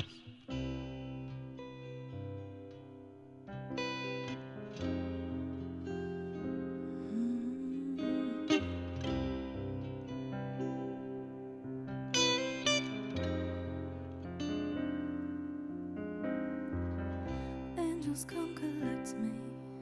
Women so carved, cloud-kissed and refined, becoming so heavenly, shining a light too bright to defy. God is type energy, golden, rosy, dark-eyed and divine. Divine minds, all mine. It's fine for you to feel so hard done by. So take it in slowly, this new rhythm come right. Pure loving and holy, it'll be different 'cause this time free. Feels like a dream. No one to please. I'm not losing sleep. You know I'm at ease, finding my inner pieces. Can I just freeze this moment, please?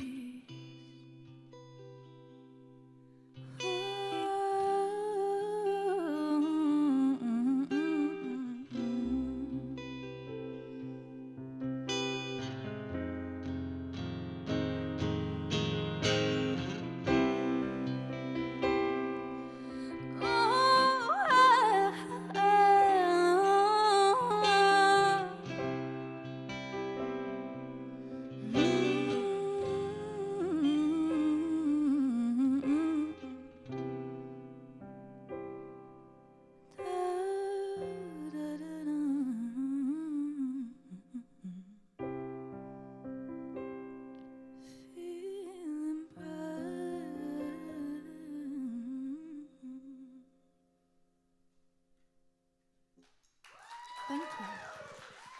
This is what happens when I don't check how close or far away the mic stand is from the keyboard before I start playing it. I couldn't see the keys. This next one is another original. It's called Mine. And yeah, I hope you enjoy.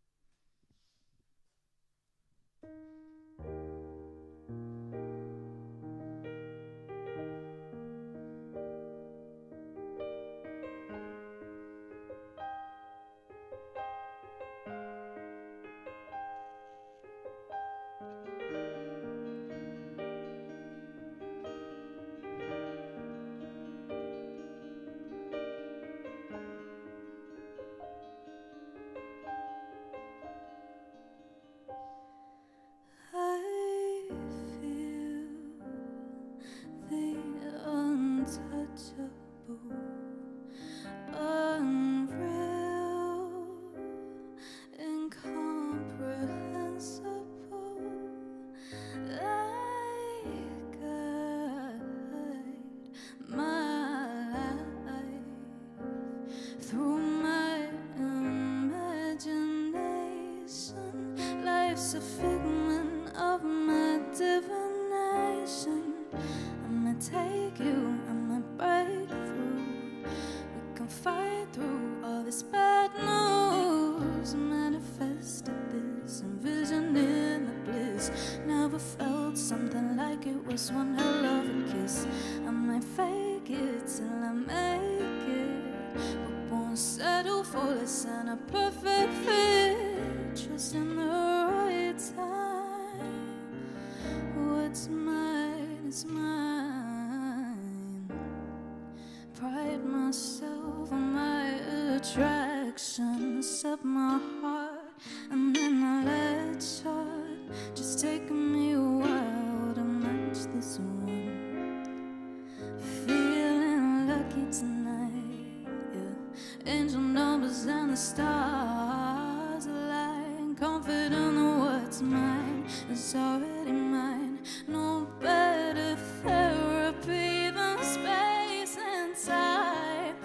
I might take you, I might break through. We can fight through all this bad news. I manifested this, envisioning a bliss. Never felt something like it was one hell of a kiss. I might fake it till I make it, but won't settle for less than a perfect fit. Just in the right time. What's mine is mine.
Take you on my breakthrough. We can fight through all this bad news. Manifested this, envisioning the bliss. Never felt something like it was one hell of a kiss. I might fake it till I make it, but won't settle for less than a perfect fit. Trust in the right time. What's mine is mine.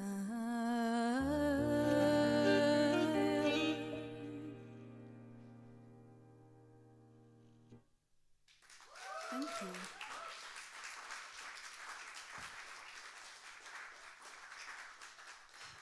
Okay, so this next one, I'm going to do a cover for you of one of my favourite artists. I don't know if anyone's ever heard of Sabrina Claudio. No, apparently not. If not, get to know. She's brilliant. This is one of my favourite songs by her, and it's so fun to perform live. It's a little bit more upbeat. This is called Wait.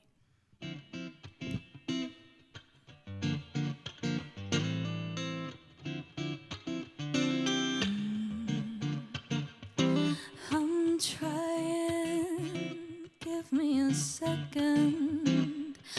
I wanna take the time to do what's right, 'cause I can't rush decisions. Give me a second.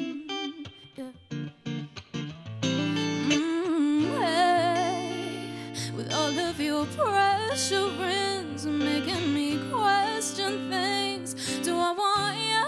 Do I need you?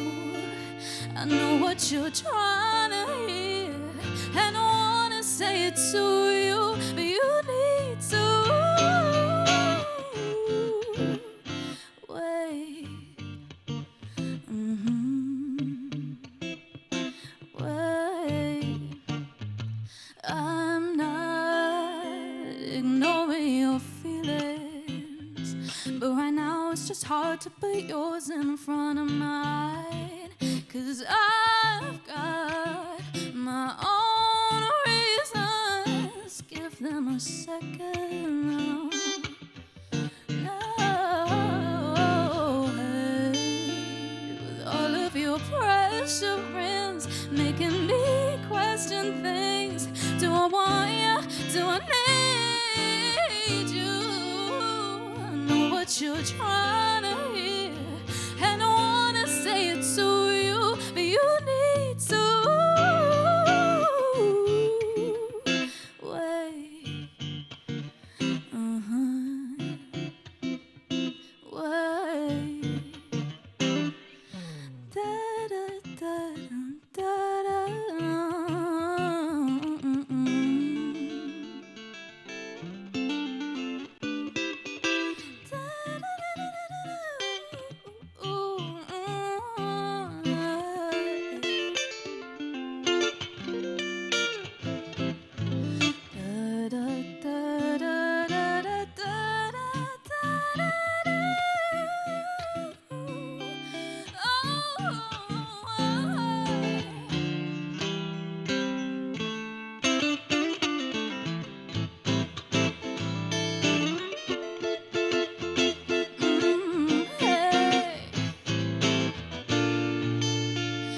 All of your pressure rings, making me question things. Do I want you? Do I need you? I know what you're trying to hear, and I wanna say it to you, but you need to wait.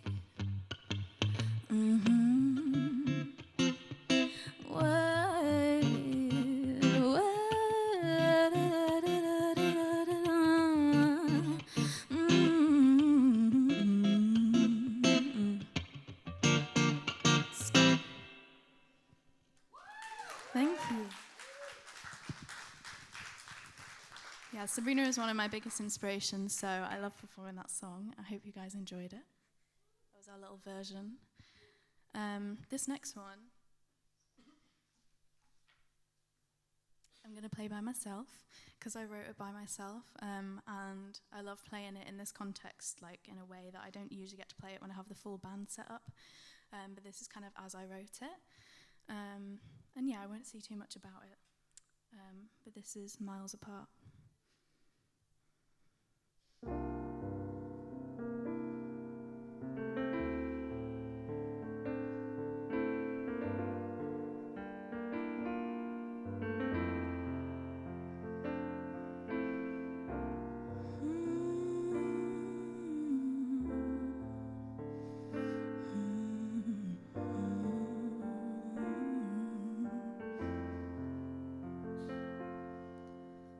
Miles apart, days on the train, blonde turns to brown. It's subtle, but there's still a change. Grown out roots feeling out of place. Distance makes a heart grow, but I'm already a lost case.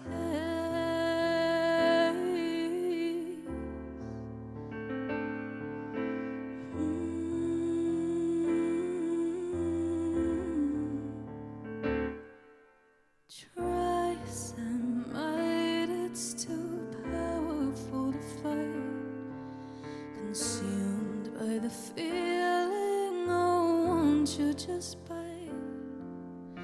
Baited and cold, strung along and hold over the mountains that seem too big to crawl away.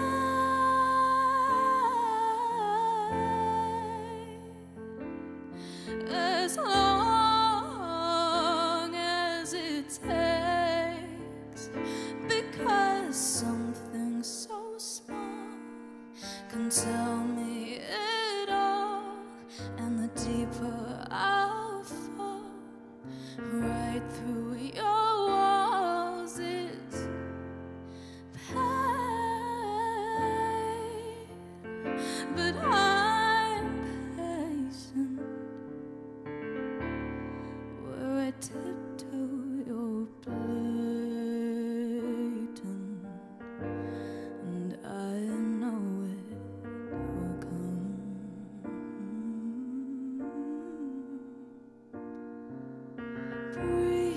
the space, but beg me to stay. Mess and contradiction seems to be your forte. A small dull pain comes from playing this game, but somehow I know that you're worth all the strain. So I'll wait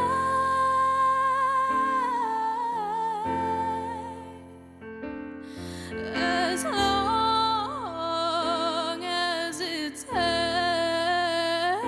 because something so small can tell me it all, and the deeper I'll fall right through your walls, it's pain.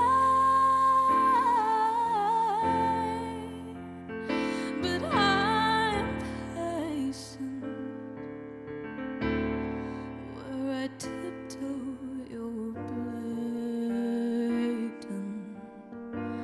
and I know it will come.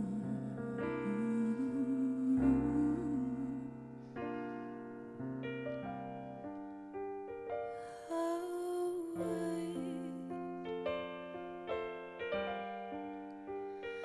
I'll wait.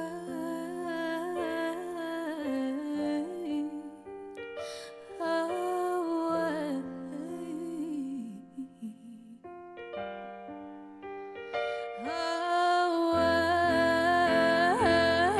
I'll wait whilst we're miles apart, distance measured in space and heart. I'll wait around for love to start. It seems like we're not that far. Distance makes the heart grow fond. If that's a lie and I've crossed that one, appreciate before I'm gone, 'cause you know that I'm the one you wait for. As long as I take, because something so small can tell me it all, and the deeper I'll fall right through your walls, it's pain. But I know how long you'll take won't matter in the end, 'cause you'll be my best friend, saying you love me again, and I won't have to bend over backward.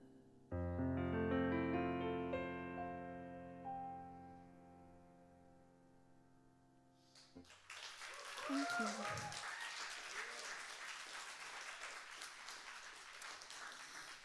Okay, next up, I'm going to bring it back up a little bit. This next song was actually, I've just released it. It's called Disconnect. So if you enjoy, you can go stream it on whatever platform you feel like it, because it's everywhere.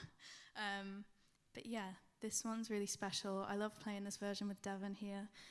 We have so much fun doing this one over and over again. Like, it's been one we've done at every gig, and it's still my favorite to play. So yeah, this is Disconnect.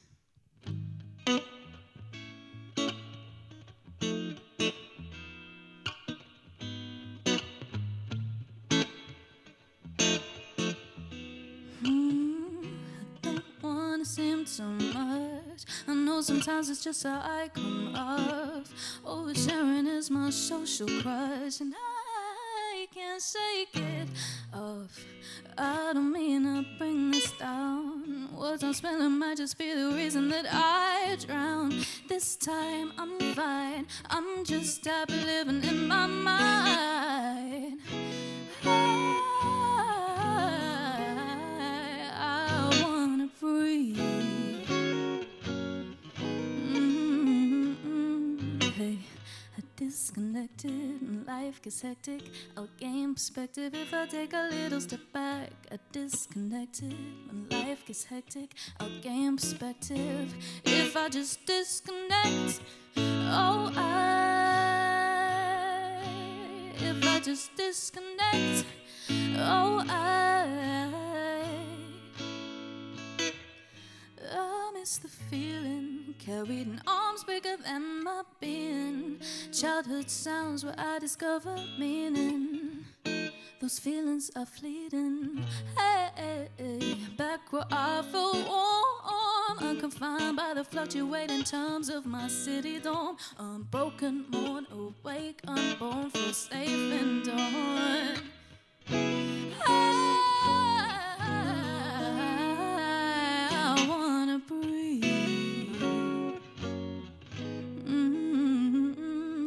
Hey, disconnected when life gets hectic. I'll gain perspective if I take a little step back. Disconnected when life gets hectic. I'll gain perspective if I just disconnect. Oh, if I just disconnect. Oh, if I just disconnect. Oh, I disconnect. Oh,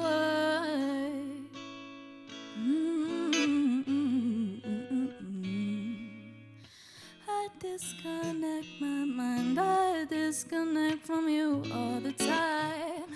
Nah. Thank you.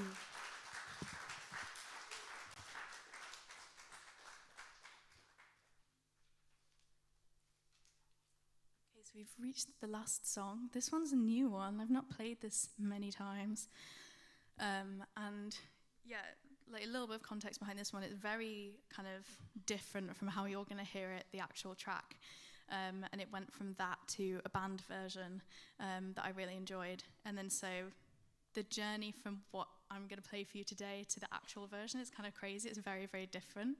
But yeah, I really like every single one, and it's special because this is the first time I'm going to play this version, so I hope you enjoy. This is Anything for You, and just before we do play, I just want to say a massive thank you to Launchpad for having me.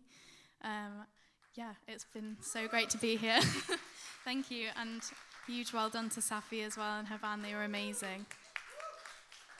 My name's Lauren Mickey, and this is Anything for You.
They can sense it in the room. I know they don't know they do. A topic that we never mention, breaking an unspoken convention.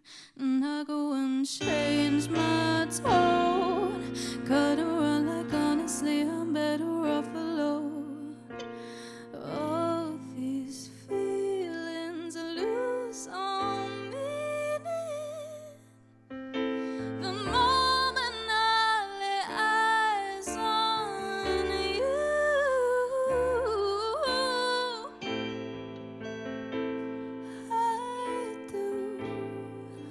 I do anything for you.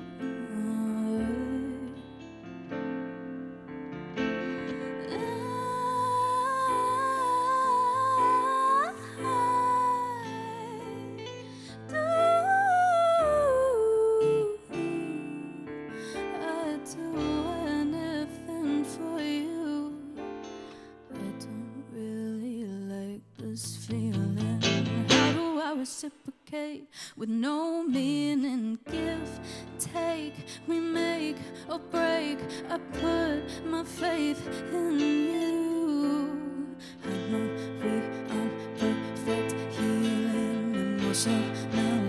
You're still teething, it's new. I'll wait, make no mistake. I do it all for you.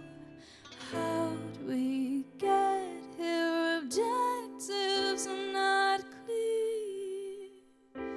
Tell me what I'm supposed to do.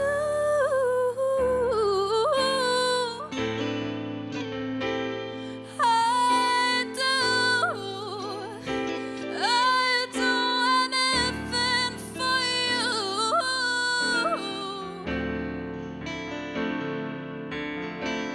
I'd do anything for you. I'd do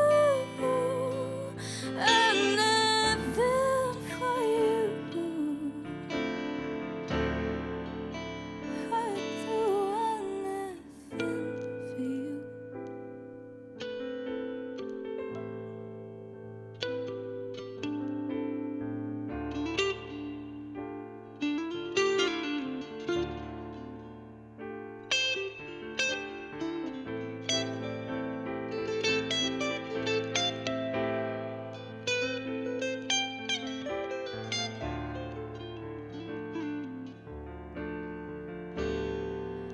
You are. Thank you so much. I've been Lauren Mickey.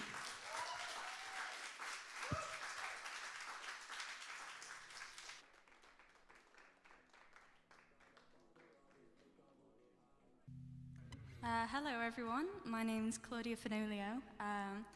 Thank you all for sticking around. I'm going to play some songs. This first one's called 19 Again.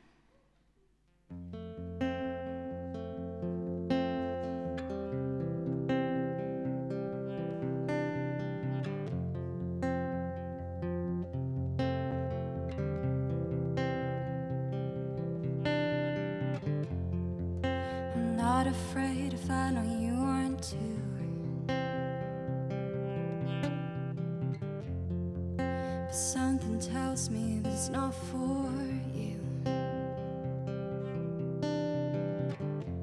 And I thought anything could happen if I closed my eyes and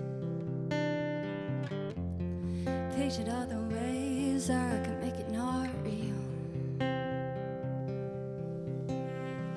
Don't leave, don't make it end. Got my mind set on staying friends. I'm 19 again. I don't wanna pretend I'm fine.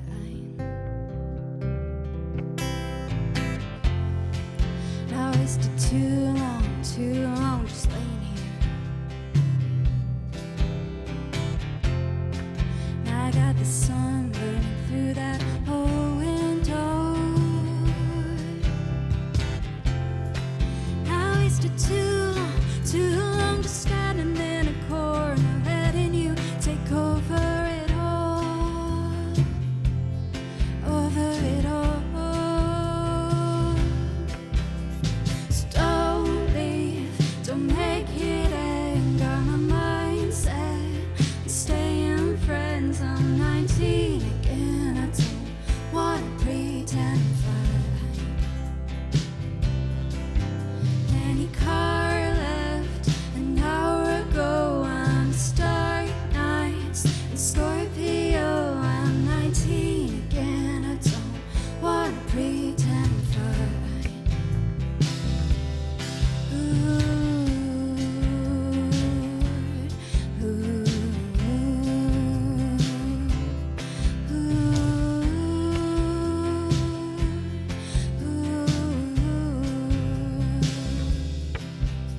So don't leave, don't make it end. Got my mind set on staying friends. I'm 19 again, and I gotta pretend I'm fine. Any car left an hour ago. I'm a start nights in Scorpio. I'm 19 again. I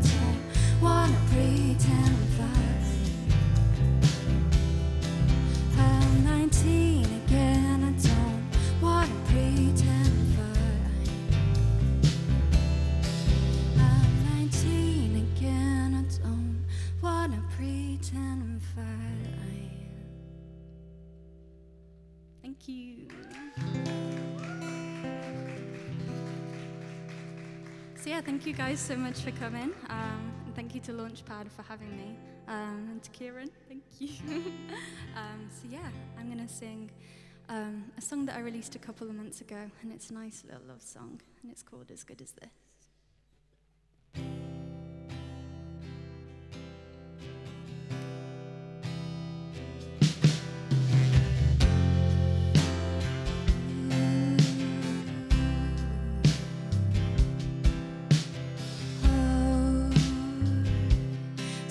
In my eyes, with you by my side, feels like gold.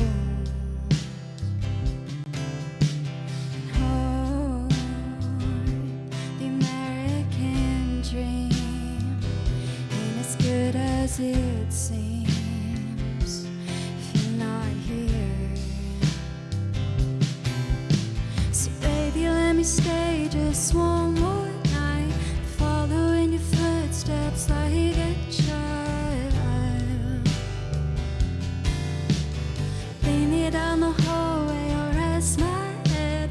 I never thought I'd feel as good as this. As good as this. And home, which I've been around.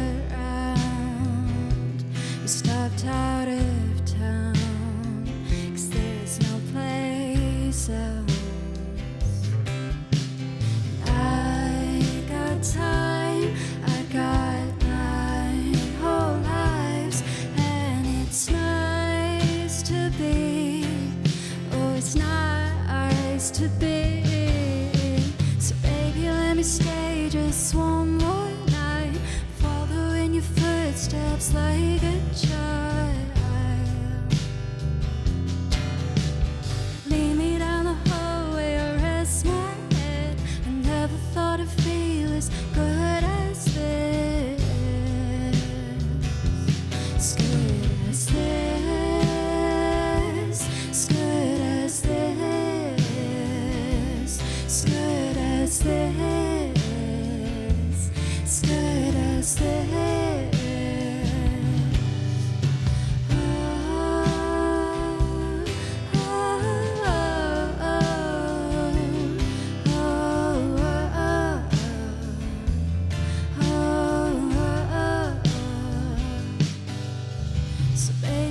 Stay just one more night, following your footsteps like a child. Lead me down the hallway, I'll rest my head. I never thought I'd feel as good as this. As good as this. As good as this. As good as this. As good as this. Oh, oh, oh, oh, oh, oh.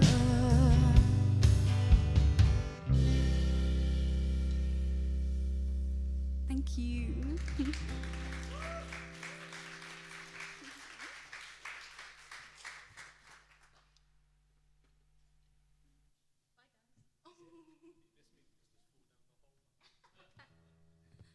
I'm going to do some on my own. This is actually the first time I've ever played with a band. So, yeah, I'm actually now going to get in my own element, what I'm used to. But I appreciate you guys. See you in a minute. So this next song that I'm going to do is the first song that I ever released, put out into the world, and it's called Waste.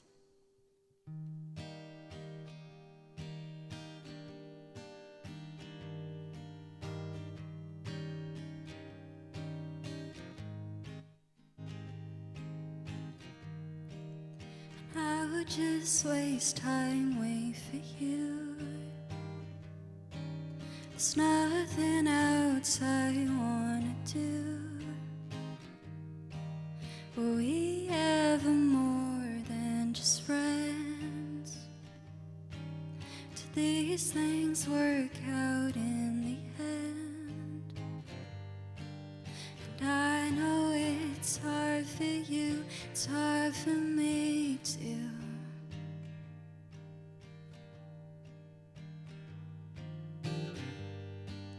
And I know it's hard for you, it's hard for me too.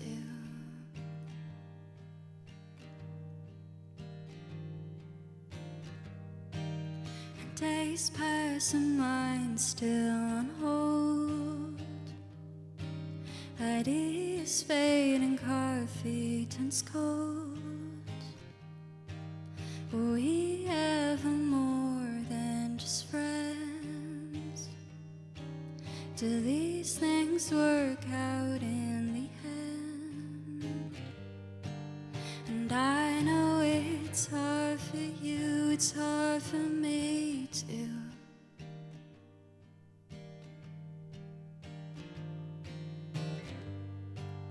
And I know it's hard for you, it's hard for me too.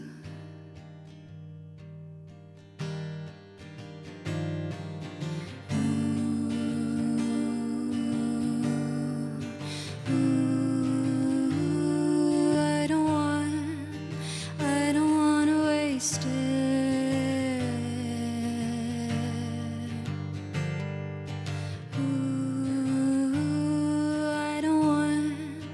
I don't want to waste it. And I know it's hard for you, it's hard for me too.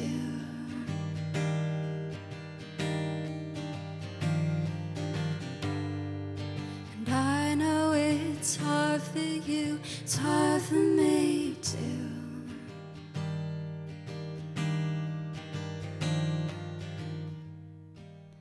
And I'll just waste time, wait for you.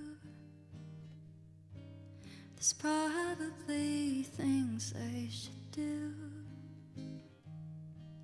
Were we ever more than just friends? Don't wanna admit it's the end. Thank you.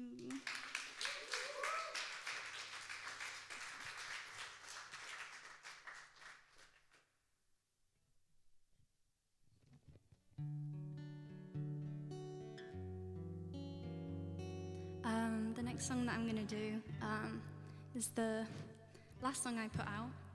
It's the first track that I've released off my new EP called What If I'm Here Forever? And this song is called Alaska. And I hope you enjoy it.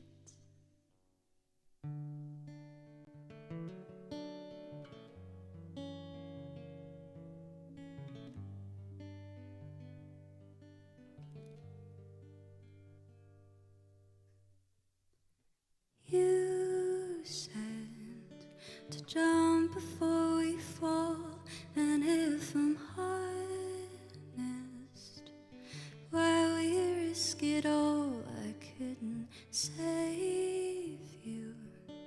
You had it figured out right from the start.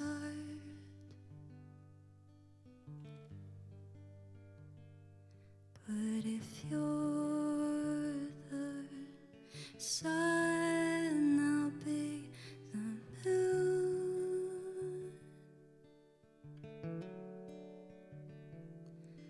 Oh, if you're the sun, I'll be the moon. And I'll hide on if I wanna hear your name. The only feeling I feel is only pain. The hotel's empty, and Alaska's just a place we never saw. We never saw. And I can help my reactions. You like to do things so differently, but now it's the price I pay. 'Cause you're too far gone. If you're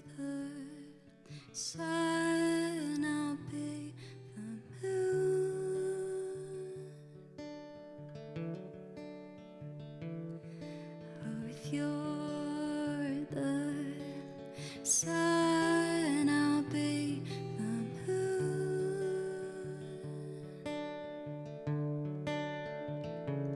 But it's too late now, now you're sinking down.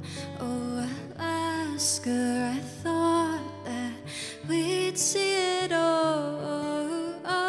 Now I'll turn the headlights on and keep driving on my own. Alaska, I thought that we'd see it all.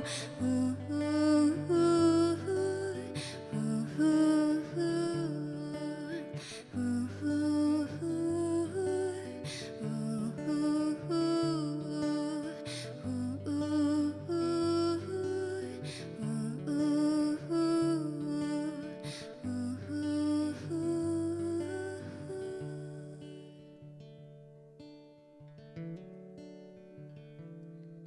but if you're the sun, I'll be the moon.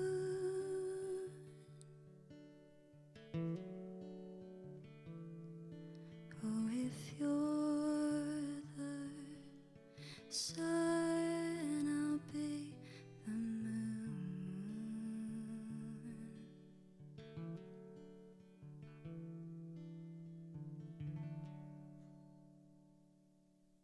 Thank you. The boys are coming back. So we've got Sam on the drums, and Tom on bass. Give it up for those guys. Woo. Thanks, boys. I'm just going to swap to my electric guitar.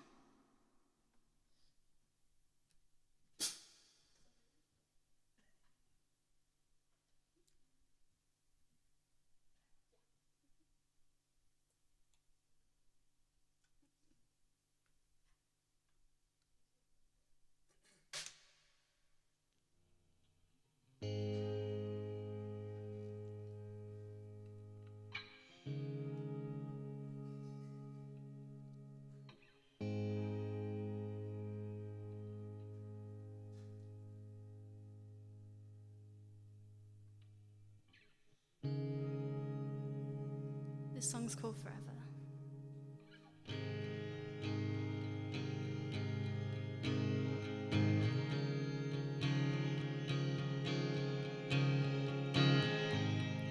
What if I'm here forever?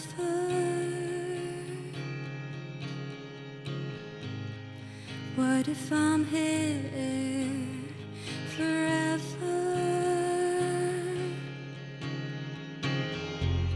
And you're just a mirror ball shining for now.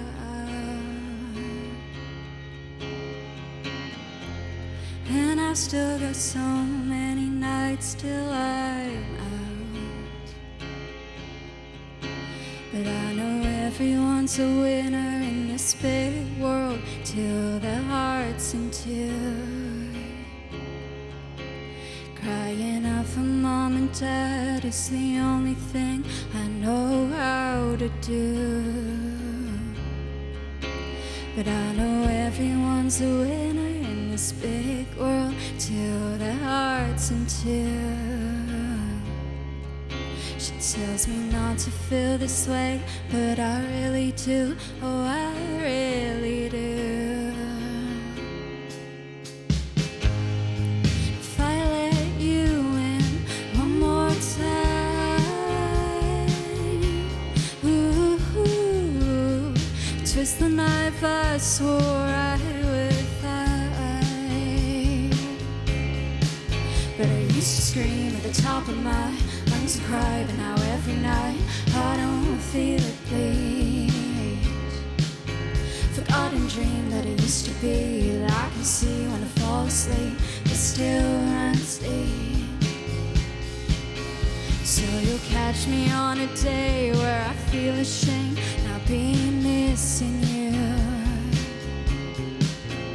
And I'll fall back in your arms even though I said that I wouldn't do.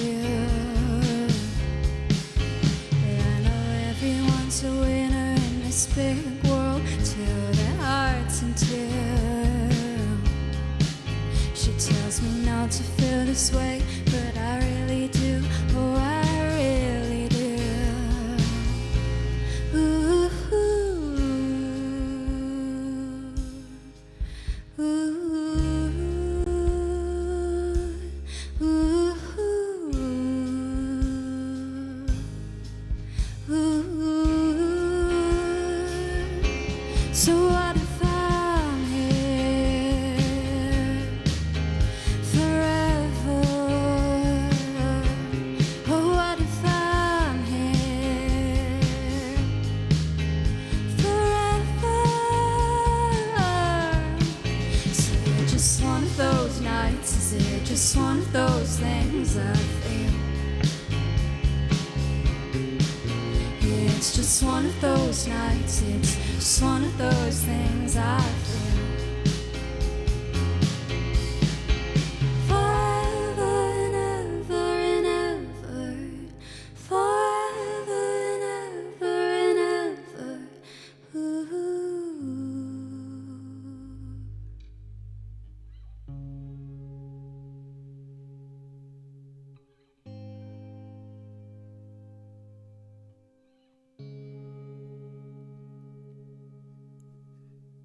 Thank you.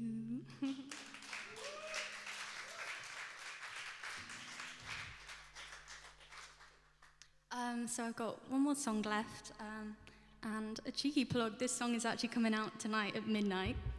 So if you're up at that time, or tomorrow, you can go. You can go stream it.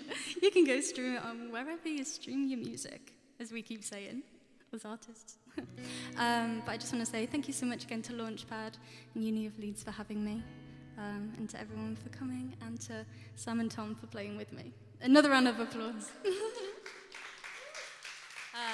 So yeah, this song is for the girls and the gays, and it's called Girlfriends on TV.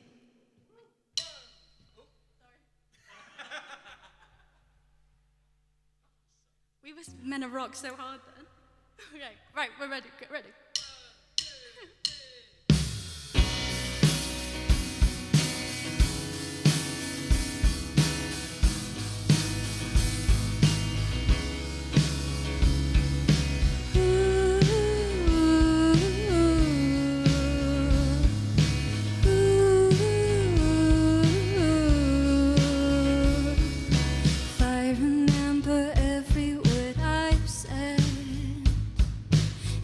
Me kinda nervous in a bad way, and I see girlfriends on TV, and I just wanna feel it, turn it on, but no, I'm leaving. So are you letting me in? Just wanna feel your skin against my lips. Oh, are you being like this? Will you just let me in? Yeah. Ooh,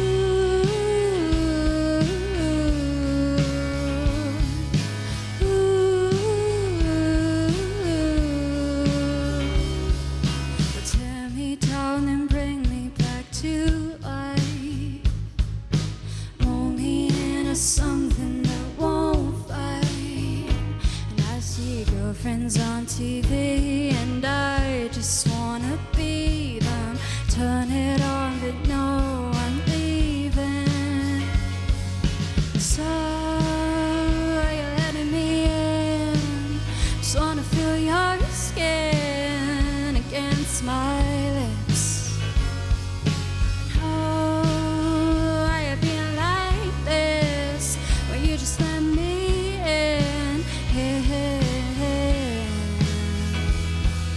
If I remember every word I've said, if I remember every word I've said, if I remember every word I've said, if I remember every word I've said, if I remember every word I've said, it makes me kinda nervous in a bad way, and See girlfriends on TV, and I just wanna be them. Turn it on, but no, I'm leaving. So, are you letting me in? Just wanna feel your skin against my lips. And oh, are you being like this? Or you just let me in?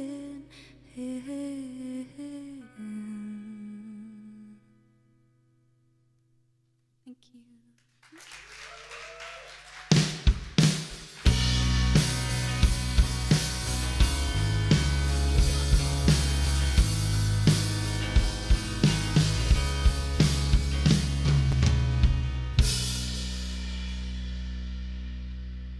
Thank you.